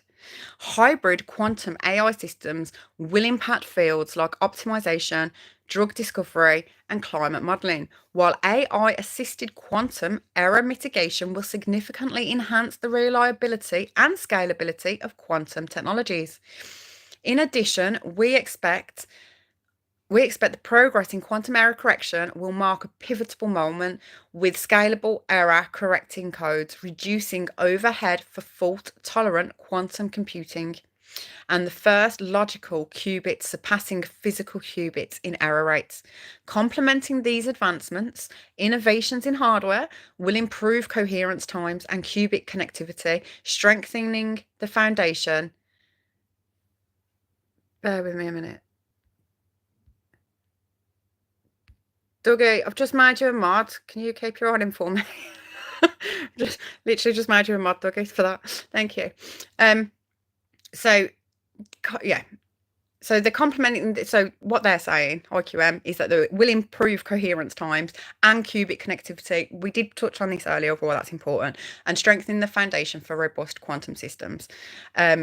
Algorithmic development will take center stage with novel algorithms developed in the fields of finance, logistics, and chemistry. AI-driven discoveries will streamline quantum algorithm design, and enhanced algorithms will go behind the well-known variational quantum eigensolver, that's shortened to VQE, if you ever see that, and quantum approximate optimization algorithms. You didn't have a wrench because you weren't on live last week. I could only give people wrenches who was on live last week. There you go, give you a wrench. So the quantum approximate optimization algorithm, so that's the QAOA, approaches to unlock new possibilities in material sciences and chemistry. Very exciting field. The quantum ecosystem will mature further as AI and quantum firms merge or collaborate, driving faster commercialization and adoption. Quantum platforms will emerge, offering seamless integration of classical AI and quantum resources. These achievements will move quantum computing closer to practical utility, reshaping industries reliant on computational power. Pretty much all of them, isn't it? The convergence of quantum computing and AI will solve previously intractable problems, fostering a new era of innovation. And that was Jan Goetz, IQM, Quantum Computers, co-CEO, co-founder, on their forecast for 2025. Yeah, material science is fascinating as well. It's all here, like all these bits here. I'm only talking about the stuff that's here today. Oh, do you know what I mean? There's so much in the pipeline, which is going to blow everyone's mind. But yeah, the stuff that I'm talking about is here. It's here. So, Steve Briley, the founder and CEO of Riverlane. Same question. What's your forecast for 2025? Quantum computing. The quantum error correction, QEC era is here. We've seen increased global alignment on the necessity of QEC to remove faults in quantum computing and help achieve useful scale to drive the industry forwards and make the technology transformative applications possible. Governments, investors, quantum computing companies, and researchers are all in agreement when it comes to the need for real-time error correction and a path to achieve this, and their actions are showing it. Quantum hardware companies will continue to embrace QEC on a larger scale. Almost 2/3 of these companies are actively implementing or prioritizing a strong focus on QEC. For many organizations, this entails developing an internal program or research effort dedicated solely to error correction. Updating metrics will be critical in this new era of quantum computing. The technology is evolving beyond traditional metrics, which will become obsolete. As we move on from the noisy intermediate scale, the NISQ, if you ever see that anywhere, the era of quantum technology, existing metrics will no longer serve the purpose that we need.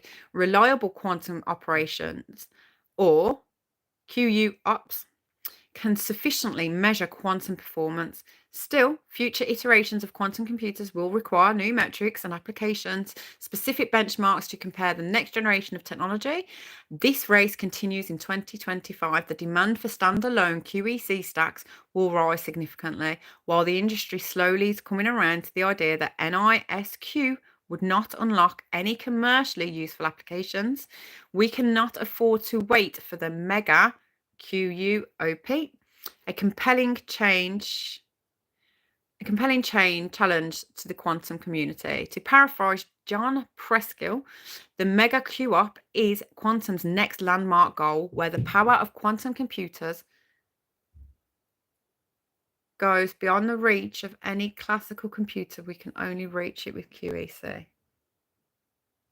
It's not just trying to work out if one of my sons has just fallen out of bed, though. Sorry. No crying. Should be all right. So that was Steve Briley, the founder and CEO of Riverlane. So Marcus Doherty, co-founder and chief scientific officer at Quantum Brilliance. He said the key trends in quantum technology in 2025. In 2025, we predict diamond, don't scare me, let's go and check. We predict diamond technology will become an increasing part of overall industry conversation as more companies realize the potential of using diamond-based quantum systems in data centers and edge applications. The chief advantage to diamond technology is that it allows for room temperature quantum computing without the need for large mainframes. It also eliminates the need for absolute zero temperature and complex laser systems. As such, diamond technology allows for smaller, portable quantum devices. Yeah, well, lackability, we've kind of got, like, D-Wave only needs a fridge. QUBT Quantum Computing Inc., they can just whack them up in factories. So don't need cryogenically frozen. So there's many different ways of doing things. And also, I don't think Ionq trapped ions needs cryogenically frozen either. Remember, when everyone's talking about quantum computers, they tend to mean just gated models, right? So this will be where he's referring to, my gut would suggest. So he's probably referring to getting diamond technology into gated models. So the chief advantage to diamond technology is that it allows for room temperature quantum computing without the need for large mainframes. It also eliminates the need for absolute zero temperatures and complex laser systems. As such, diamond technology allows for smaller portable quantum devices that can be used in all sorts of locations and environments, ultimately bringing us closer to scaling gated quantum devices. We expect that more agencies will launch plans to build mobile quantum devices after Germany's cyber agency awarded us a joint contract to build the world's first mobile quantum computer. We also expect significant advances in hybridized and parallelized quantum computing. Our partnership with Oak Ridge National Laboratory that we entered into September 2024 will continue to yield advancements in both applications. So they're really working on that diamond technology now. So we might see advancements in gated models before we know too. So also diamond quantum sensors. We briefly touched on sensors last week. Will enter into manufacturing to address scalable markets in defense, aerospace, automotive, mining, and healthcare. Specific use cases will include GPS-free positioning and navigation, geophysical and infrastructure surveying, and medical imaging. This will drive demand for diamond quantum materials, components, and integrated device manufacturing capabilities, as well as new device design tools to support increased performance and manufacturability. Again, that was Marcus Doherty, the co-founder and chief scientific officer at Quantum Brilliance. Now, for me, it was really exciting to see all the experts' forecasts and their updates for 2025. All the private companies are smashing acceleration. I did love the fact that Dwave was the only expert called on to speak from a public company. I thought that was extra bullish. I also think it's fascinating and rapidly accelerating in every area.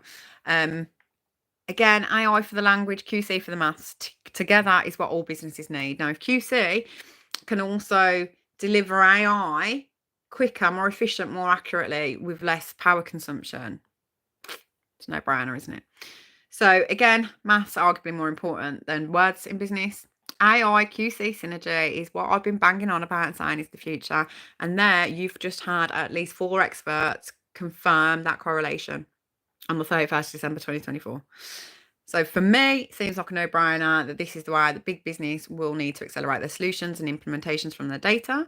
However, if you've got small, medium enterprises who are leveraging machine learning, or they've got their own AI, then it makes absolute sense that they're going to be doing quantum computing as a service for themselves as well. So I can also see this being the year of the ramp up of the SMEs as well as the big boys. So I just wanted to pull out one quote from there, and this is due to Gene. So I know he's not on at the moment, but he thought this was a mic drop quote. So I'm going to just reiterate this quote. So this is from Dr. Chris Balance, the CEO and co-founder at Oxford Ionics. And he said, as well as him saying, quantum's ChatGPT moment will be 2025. He also said, companies won't need a team of PhDs in quantum physics to benefit from the powerful compute power that quantum computers will deliver. Groundbreaking technology at its best is indistinguishable from magic. Most consumers don't understand how their iPhone works. They just know it makes their life better and more convenient in ways that they could never have been predicted in the early pioneers of classical computing back in the 50s. Okay. So, the key committees and legislators overseeing quantum technology. Okay, so the House Committee on Science, Space and Technology introduced a bill in November 2023 to advance and secure the US quantum leadership. So there's a subcommittee on the research and technology, representative by Daniel Lipinski, and he's the Senate. The Senate Committee on Commerce, Science and Transportation, chaired by Senator Maria Cantwell. The committee introduced the National Quantum Initiative Reauthorization Act. Maria Campbell, Todd Young, Dick Durbin, and Steve, the Senate Committee on Energy and Natural Resources, focusing on energy-related quantum research and development. In August 2024, they introduced the Department of Energy Quantum Leadership Act of 2024. That was Dick Durpin, Steve Daines, Martin Heinrich, Lisa Morisco, and Chuck Schumacher. So there is a lot of other aspects and a lot of other offices that do quantum projects. So that isn't an exhaustive list. But that is some of the things in the works and some case scenarios. So quantum computing, NATO's update. NATO's update, which was early 2024. Okay, so this is good. NATO quantum technology strategy stated, quantum technologies have potentially revolutionary and disruptive applications which can decode the alliance's ability to deter and defend. Quantum technologies are therefore an element of strategic competition. They say that NATO needs to become a quantum-ready alliance. This was, I'm pretty sure it was February 2024. Pretty sure that was February 24. They say that one of the desirable outcomes is allies have cooperated in the development of quantum technologies with a view to maintain NATO's technological edge and allies' abilities in the field. A few months later, in July 2024, scientists reported multiple nations, including France, UK, Canada, have introduced controls of export of quantum computers that have more than 34 qubits. There is no calculation that you can do on a 34-qubit computer that you can't be done cheaper and more efficiently on supercomputers. So the reason for the export restriction might be to limit the spread of technology before it can be used for enemy purposes. However, that was NATO. They also said, because I actually think that's been overruled since, the most discussed risk for quantum computers is that they'd be used to crack cryptography protocols, which have been used to secure national secrets for decades. So if any nation spies on another and steals classified files, they become readable. This is not NATO's only concern. Other quantum abuse risks the potential of quantum computers that has gained interest in calculating the properties of molecules without having to synthesize them. This is really useful for drug development and material design. And Dwave has partnerships for both of those now, actually. But it's also useful for development of better chemical or biological weapons. So it's not just quantum computers that may be useful in this, also various technologies for quantum sensing, make it easier to measure the properties of certain materials. Then they have an idea of quantum radar. That's basically where you can basically like have a GPS without giving away your coordinates. Obviously, very high level. But that enhances the effectiveness of radar by using entangled light. Concerning militaries if their adversaries have better radars than they do, of course. Then there's quantum compass. So the Imperial College of London, they do a lot, by the way, that measures acceleration sensitivity.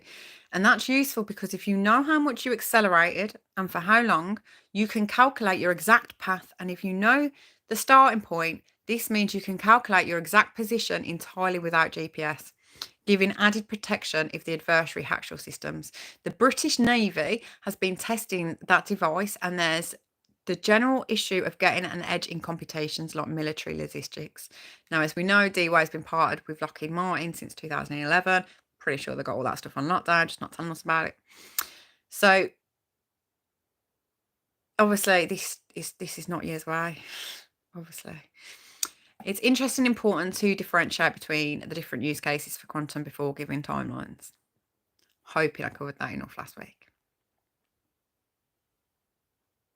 So quantum computing and supercomputers are different. Both will play an important role with AI. What's your ideal partnership for your business? For me, it'd be Dwave and Palantir together.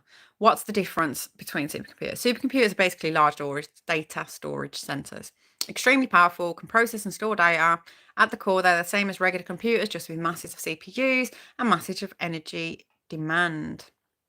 Quantum computers do not use binary code. As we said earlier, they use qubits, so much more power to analyze as they solve problems simultaneously in multiple states at once, known as quantum superposition,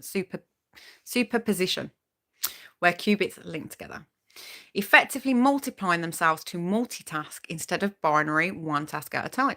Quantum computers can configure complex multiple problems at once, which would take hundreds of years without. One day, supercomputers may not be necessary, but that may be a long way off. So, quantum computers are now here. Quantum computers will one day outpace the fastest supercomputers on the planet. Decades to mainstream, maybe, but go-to-market commercial contracts are now in progress. The most fundamental building block of a quantum computer is the qubit, and it is the quantum information that is comparable to the bit of classic computer, but with the ability to represent a complex combination of both binary and qubits. Qubits can be implemented on a wide range of different hardware, including superconducting circuits for Rigetti, trapped ions for Ionq, photons for QBTS, and annealing for Dwave. Today's largest quantum computers have crossed the 1,000 qubit. This didn't age well, did it? So I wrote this in November, right? We're on 5,000 now. So, okay. So they've crossed the 5,000 qubit mark now. But this, at the minute, seems more of a dick swinging contest of who can be the biggest, as they just aren't practical at all at the moment. They are far more error prone than classical computing. That's specifically referring to gated models. Okay. Cool. So this week, Dwave announced a new partnership. And obviously, I'm not getting into the individual details of individual partnerships and stuff at the moment, because I really want to be able to do that all together and show like all the things. So, but I thought this one was relevant to raise because this one is basically about the trends, the growth rates, 2025, what we can expect to see. So Carasoft Technology Corporation, which is known as the trusted government IT solutions provider, specialising in providing IT, hardware, software and consulting services primarily to the public sector. So Carasoft, right, they offer a broad range of IT solutions, including data analysis, storage, cybersecurity, business intelligence and services for various government functions. They act as a reseller, an aggregator and distributor for numerous technology vendors, providing these solutions to federal, state and local governments, as well as educational institutions. So Carasoft's primary market include the federal, state, local government agencies in the US and Canada, educational institutions and healthcare sectors. They hold numerous government contracts such as GSA schedule contracts, NASA contracts, SEWP contracts, and others, making procurement easier for government entities. Carasoft is recognised for its service excellence, has been listed among the fastest growing and largest IT firms in the industry by various publications. Carasoft operates as a master government aggregator, simplifying the process of getting IT products to government customers by managing various aspects like sales, marketing and delivery through a network of partners. This company plays a significant role in the IT procurement landscape for government entities, providing a critical link between technology, manufacturers and public sector clients. Now, they offer D-Wave solutions for the public sector. So they are selling D-Wave's 5th generation advantage system, annealing quantum computing system, which has the 5,000 qubits with 15-way connectivity we were talking about earlier. Their systems are located in US, Canada and Germany.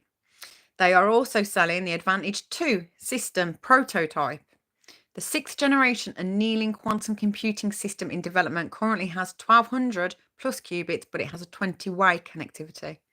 They are selling D-Wave's Leap quantum cloud service, secure real-time access to D-Wave's technology, including quantum computers and hybrid solvers that use quantum and classical technology. Ocean Software Development Kit, SDK, the suite of open source Python tools accessible via the Ocean SDK, allows users to quickly and effectively formulate problems and develop applications. Learn training. They are offering D-Wave's training courses offered as web-based and in all person, teaches participants how to identify the best use cases for today's quantum technologies and identify proper problem formulation. Launch customer success program.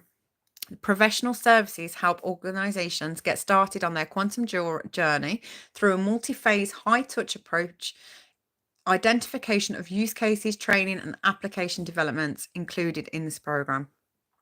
So, D-Wave government procurement contracts. Now, bearing in mind, Carasoft was announced as a partner a couple of days ago. So everything I'm about to tell you now is what D-Wave managed to secure and procure on their own. Okay. So the federal NASA contract, they was awarded that, D-Wave was awarded that May 2015. That was a 10-year contract that's going on till April 30th, 2025. So that is probably going to be renegotiated around April time. The ITES SWT,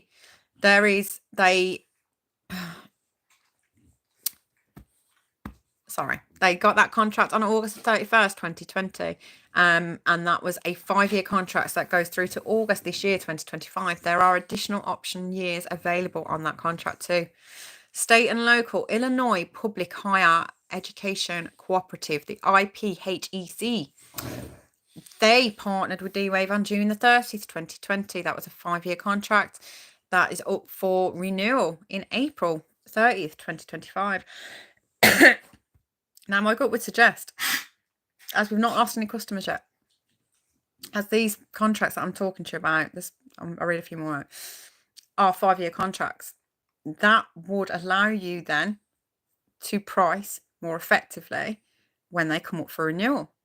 So if you've been leveraging a system for 5 years and you have found great use case out of it that you want to leverage it further, then this is where he's got the option, in my eyes, to increase revenue on these. Now, he did say he had a hyper focused on revenue this year. And this is probably why, with the 5-year contracts rolling off, ready for negotiation. So, tips, technology, solutions, products and services. They have been in contract with them since May 31st, 2022. And that was a 5-year contract that goes to 2027. Only it's got a stipulation in that contract that its additional option years are available too. So they have education, E&I, Cloud Solutions and Services Distributor contract from April the 1st, 2021. That's a 10-year contract that they've signed to March the 31st, 2031. Educational Software Services, Solutions and Services, Omnia Partners, Public Sector. They partnered in February 27th, 2020. That was a 5-year contract going through to April 30th, 2025. So we should see more information about that in April too. New Jersey School Board. New Jersey School Board took them on as a customer. Well, they was a customer, sorry. They took them on, D-Wave on in October 20th, 2015. And that is a 10-year contract, which is up for renewal in September 2025. The Quilt, which is the Quilt, what's that? The Quilt, National Research, non-profit coalition that provides advanced networking on highways. Okay, so that was April the 1st, 2016, and that was a 12-year contract that's ongoing until May the 2nd, 2028. So what they've said about it, their quote, okay, we believe that this partnership is key to accelerating government adoption of quantum as it opens up access to annealing quantum computing now available through Carasoft's contract vehicles, said Lorenzo Martinello, and he's the Chief Revenue Officer at D-Wave. We anticipate this partnership will increase visibility, accessibility and adoption to our solutions with the US government and public sector entities, enabling them to harness powerful commercial-grade quantum technology today to serve our country's interests today. D-Wave provides measurable value to government agencies, national labs, system integrators and organisations serving the public sector through its annealing quantum computing systems, software and services.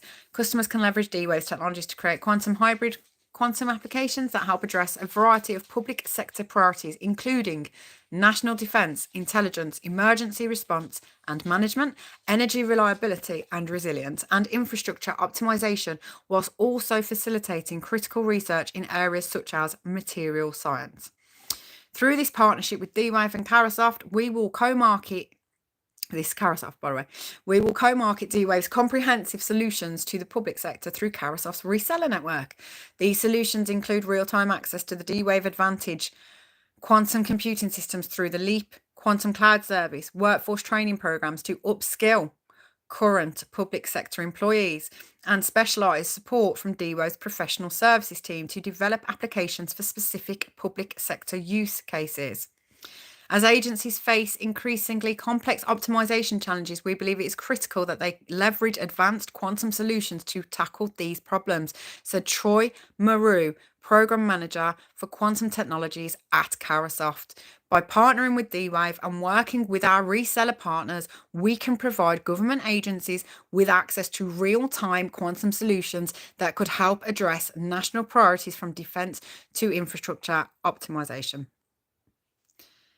And as it's nearly been 2 hours, I'm going to stop there, I think, because I was going to move on to explaining a bit of sciencey things.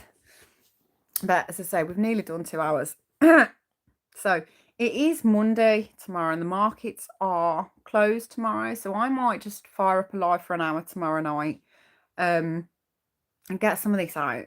So then we can focus on actually the real business use cases, the real customers, the real contracts that they've already got, that they're already working on, and we can move forward from there.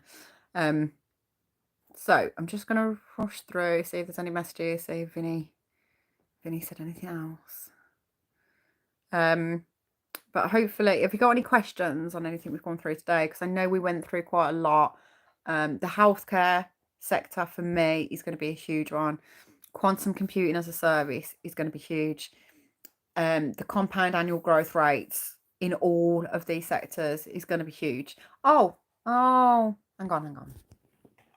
Because I just wanted, I'll just go to the bottom because it's at the bottom. What I was going to end with was, I'll do this, right? Quantum computational problems, 2021 spending, okay? Now, as we were saying earlier with the 2022 information that we'd had, and I'm trying to get aggregated information now for 2023, 2024, okay? But you'll see why. I'm so excited. Am I still on? Yeah. So in 2021, simulation had a 330 billion spend on it. $330 billion spend. Pharma and drug discovery. Now we are talking about 2021 spending on quantum computing, and these are the segments. Okay. 2022 we kind of covered earlier, but you'll see the growth rates.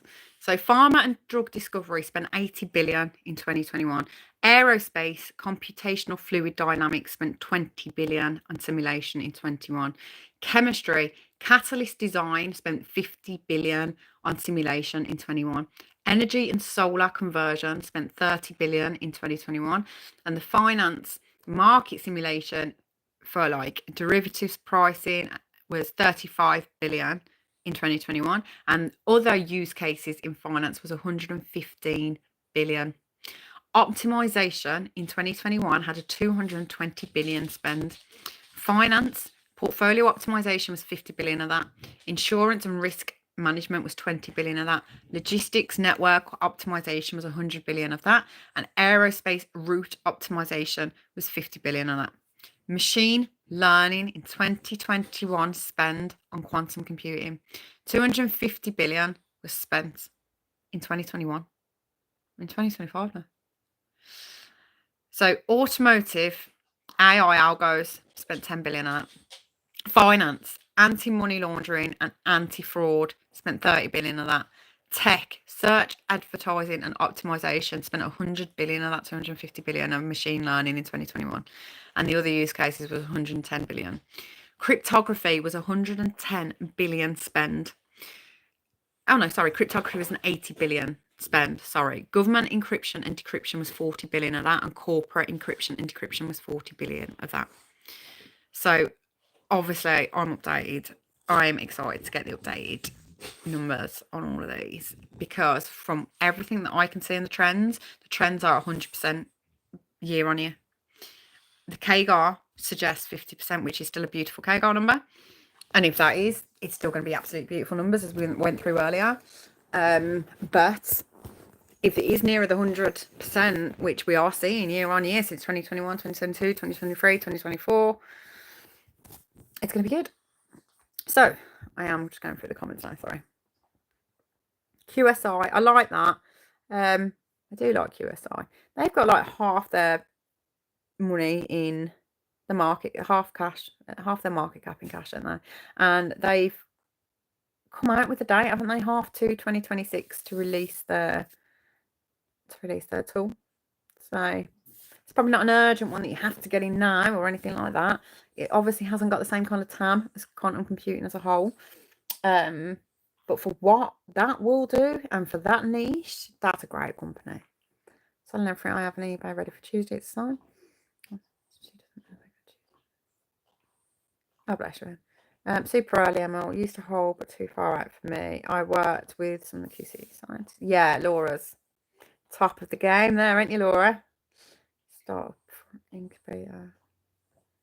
Okay. I'm going to try to stay with Dwave and Rigetti. Gregory, I feel exactly the same there. I feel exactly the same there. Dwave is the only one that I can see the entire path, the entire trends, profitability. I can see it. I can't see it in the others yet. It doesn't mean that they're not going to have real world great use cases. And I am going to keep my eye on all of them. Recent D-Wave install of a damaged system, placing an ISN to optimize its training. Yeah. Quantum annealing is accelerating 100%. Like it has been. So it was what, 6 quarters? 6 quarters over quarters where bookings have increased, where income has increased, where expenses have gone down. Like every trend that you can want in a business, it's done. And the only one that people like want to harper on about is where the net profit went down for quarter 3, and that was one metric that didn't follow its trend that it had been for the previous months. But as we discussed last week, there was a really good reason for that. They paid off their ELOT loan. Surely that's what you want to do. They paid off their ELOT loan and they stockpiled cash. Bullish. Which is close to profitability, 100% they were. Ionq needs to be on a radar. They recently announced it is on the radar. It absolutely is. In my eyes, it's the third best. It's the third best public company. In regards to quantum computing. Yo, what is good, guys? How you all? Don't worry, lackability. It's here. It'll stay here. If quantum annealing optimized AI training models, as Baratza has stated, the AI dancers will want them. Exactly. And I think the more and more you learn about the energy reduction that they are going to bring, you can see how business leaders will want this quicker than anyone else is thinking. And you can see why Jensen is going to try and protect his business, because they drain power, literally drain power to the point where everyone for the whole last year was like, how can we get more power? How can we get better power? How can we get more efficient power? And nobody was thinking, how do we reduce the power consumption? You know? I'm going to go back and read your comments, June, on the throat thing, because I'll try it. Yeah.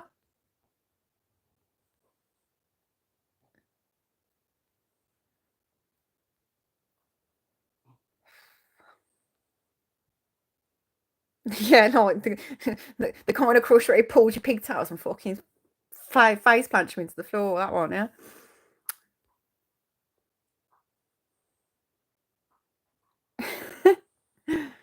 Okay, yeah, you got your wrench.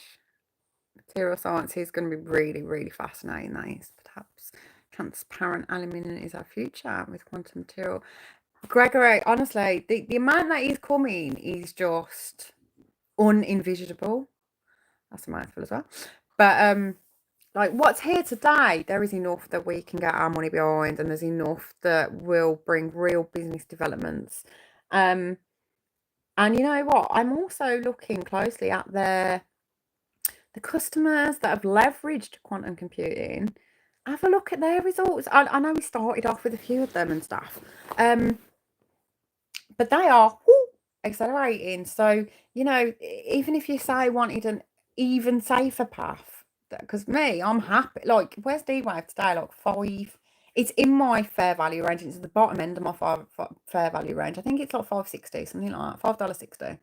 I am more than happy to be paying that for Dwave now. But for people that wanted an even safer way, why don't you look at their customers and invest in them then? Because look at MasterCard look at Lockheed Martin since onboarding, look at Goldman Sachs EPS this week, look at Deloitte's now being named as the #1 tech grower. Like, you know, have a look at their customers and think, oh, okay. I don't know if my brain can absorb this stuff. Steve, the thing is, right, don't worry, because I'm going through a lot of the sciencey bits now, so we don't have to do it later. That's the point, right? The point is just get enough understanding so that you can take on merit then what people are saying. Do you know what I mean? But you don't have to understand all the science of it. I promise you now, right? To understand the business development, the business needs, the business adoption, you don't need to understand the science of it. You don't. I don't actually understand how Palantir puts a blanket over all the data. But what I do understand is that Palantir can take data from many, many different formats and give it me in the same readable format. That in itself is already mesmerizing, because a lot of your analysis, what analysis have to do is manipulate your data so it all reads the same format. And Palantir do that. I don't know how they do that. It's pattern protected. Like, I don't need to understand how it does it. If I can trust that it does, and I can trust that Excel data, that Word data, that PowerPoint data, that management information data, that Sage data, whatever it might be, all comes out in the same format, then that's enough, isn't it? Even the ones that don't have to be kept at absolute zero. The temperature and liquid nitrogen, which is about 196 Celsius. Liquid nitrogen is readily accessible though. One thing people aren't talking about is how groundland purchase would be great for modern computers, natural cooling environments. That's what he wants it for. I won't put anything past the Donald. I wouldn't. Like, do you know, June could have a point there. It is covered in ice, you know. There's a lot of space. No worries, a strictus. June is actually apparently to do with the shipping lines. Apparently. You never fucking know though, do you? Yeah, Pete, it's making an awesome shipping line. Pete, this is an advantage, but I can also see the US putting huge data centers there. Yeah, maybe some minerals. Yeah, definitely for the minerals and metals as well. Yeah, look, let's face it, it's a resource-rich environment with hardly any people that it's got to bulldoze over. Low population, resource-rich. Of course he wants it. I'm glad that that you're appreciating it and that you're learning, because obviously it's an extra task for me to do, but I appreciate that there are people that aren't committed to misunderstanding quantum computing and just want to shout the same old rhetoric that they hear and just regurgitate people's comments. So I appreciate that. Like, you know, at the end of the day, it doesn't matter to me whether you invest or you don't invest. What matters to me is that you've got true knowledgeable information, and then you can go and act on that and form your own theses on that. I hate you having incorrect information fed to you as fact. I mean, I've hated mainstream media for years for that reason. Do you know what I mean? You know, when this is my opinion and I'm giving it you as a fact. However, it's a bias because this is who pays my bills.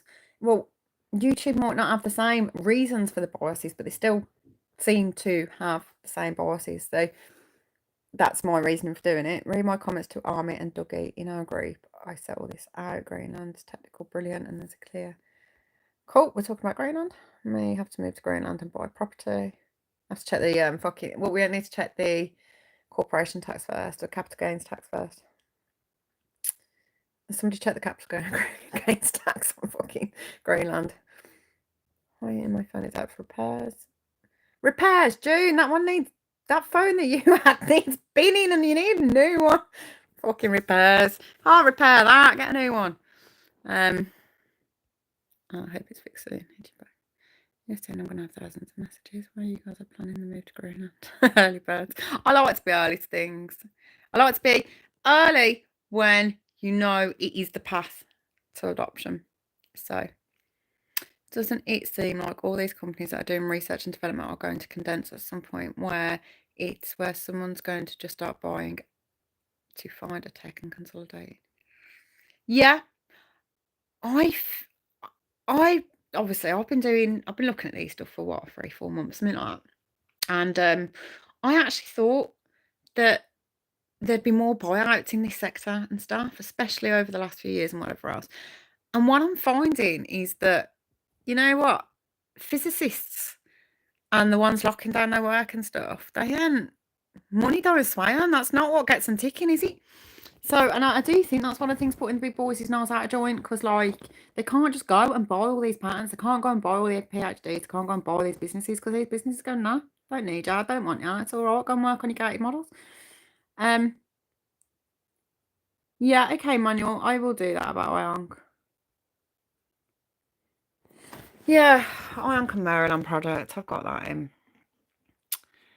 Okay, so Ionq news as of the 14th of January. So they will anchor a new quantum intelligence-based campus at the University of Maryland as part of Maryland's $1 billion Capital of Quantum initiative. I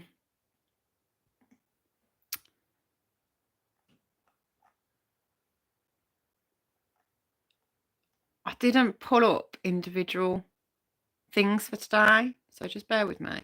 So Ionq announced a new $21.1 million project via QBTS to work with the United States Air Force Research Lab. So this was Ionq's news this week. I'm only giving you this. I wasn't going to give any individual news this week or anything. It's just because Manuel has asked for that. So Ionq announced a new $21.1 million project via QBTS, though, to work with the United States Air Force Research Lab. They're not the first people to work for the United States Air Force either. United States Air Force, D-Wave's already got a contract with them, for example. So under this effort, Ionq will develop a network to drive the interoperability of quantum computers and network devices, deliver networking hardware to expand compatibility with existing telecommunications infrastructure, and collaborate with the Air Force to create capabilities in establishing free space optical links from ground stations to uncrewed aerial systems. So I think, let me just double check. I think they were the two. Oh no, hang on. I was going to say, I think that's the two pieces of news I had for Ionq this week, but I actually did have another piece that is going to be really good for them. So scientists achieved direct experimental realization of dual. This is the physics side. This is from physics.org. So Manuel, you can go and have a look for yourself. It's phys.org/news. Okay, so the scientists achieved direct experimental realization of dual type entangling gates. Okay, so develop scalable and reliable quantum computers, engineers and physicists will need to devise effective strategies to mitigate errors in their quantum systems without adding complex additional components. A promising strategy to reduce errors and entail the use of so-called dual type qubits. These are qubits that can encode quantum information in a system across two different types of quantum states. These qubits could increase the flexibility of quantum computing architectures whilst also reducing undesirable crosstalk between qubits and enhancing a system's operational fidelity. Researchers at Tsinghua University and other research institutes in China recently realized an entangling gate between dual-type qubits in an experimental setting. Their paper that was published in the Physical Review Letters introduces a promising approach for realizing that these gates, which could help to boost the performance of quantum computing systems without the need for additional hardware components. In ion trap quantum computation, Ionq, recently it has been realized that encoding two types of qubits in the same ion species is a promising scheme, one type for carrying quantum information and the other type for auxiliary operations. Lumang Duan, senior author of the paper, told the Physics.org. A crucial gadget in this scheme is to entangle the qubits encoded in these two types. I won't get into the whole paper, but they've got some progress in China in regards to the way Ionq use their trapped ions. They've got the new Air Force deal, and then the Maryland campus thing is going to be big. Hopefully, I did you some justice there, Manuel. Why Ionq has 9 billion made, whereas qubits has 9.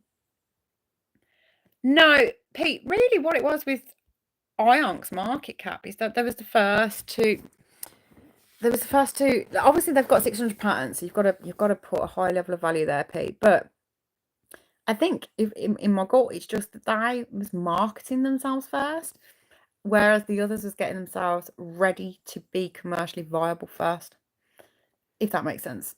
So I think Ionq just hit the ground running with marketing, hence the bigger market cap, in my opinion.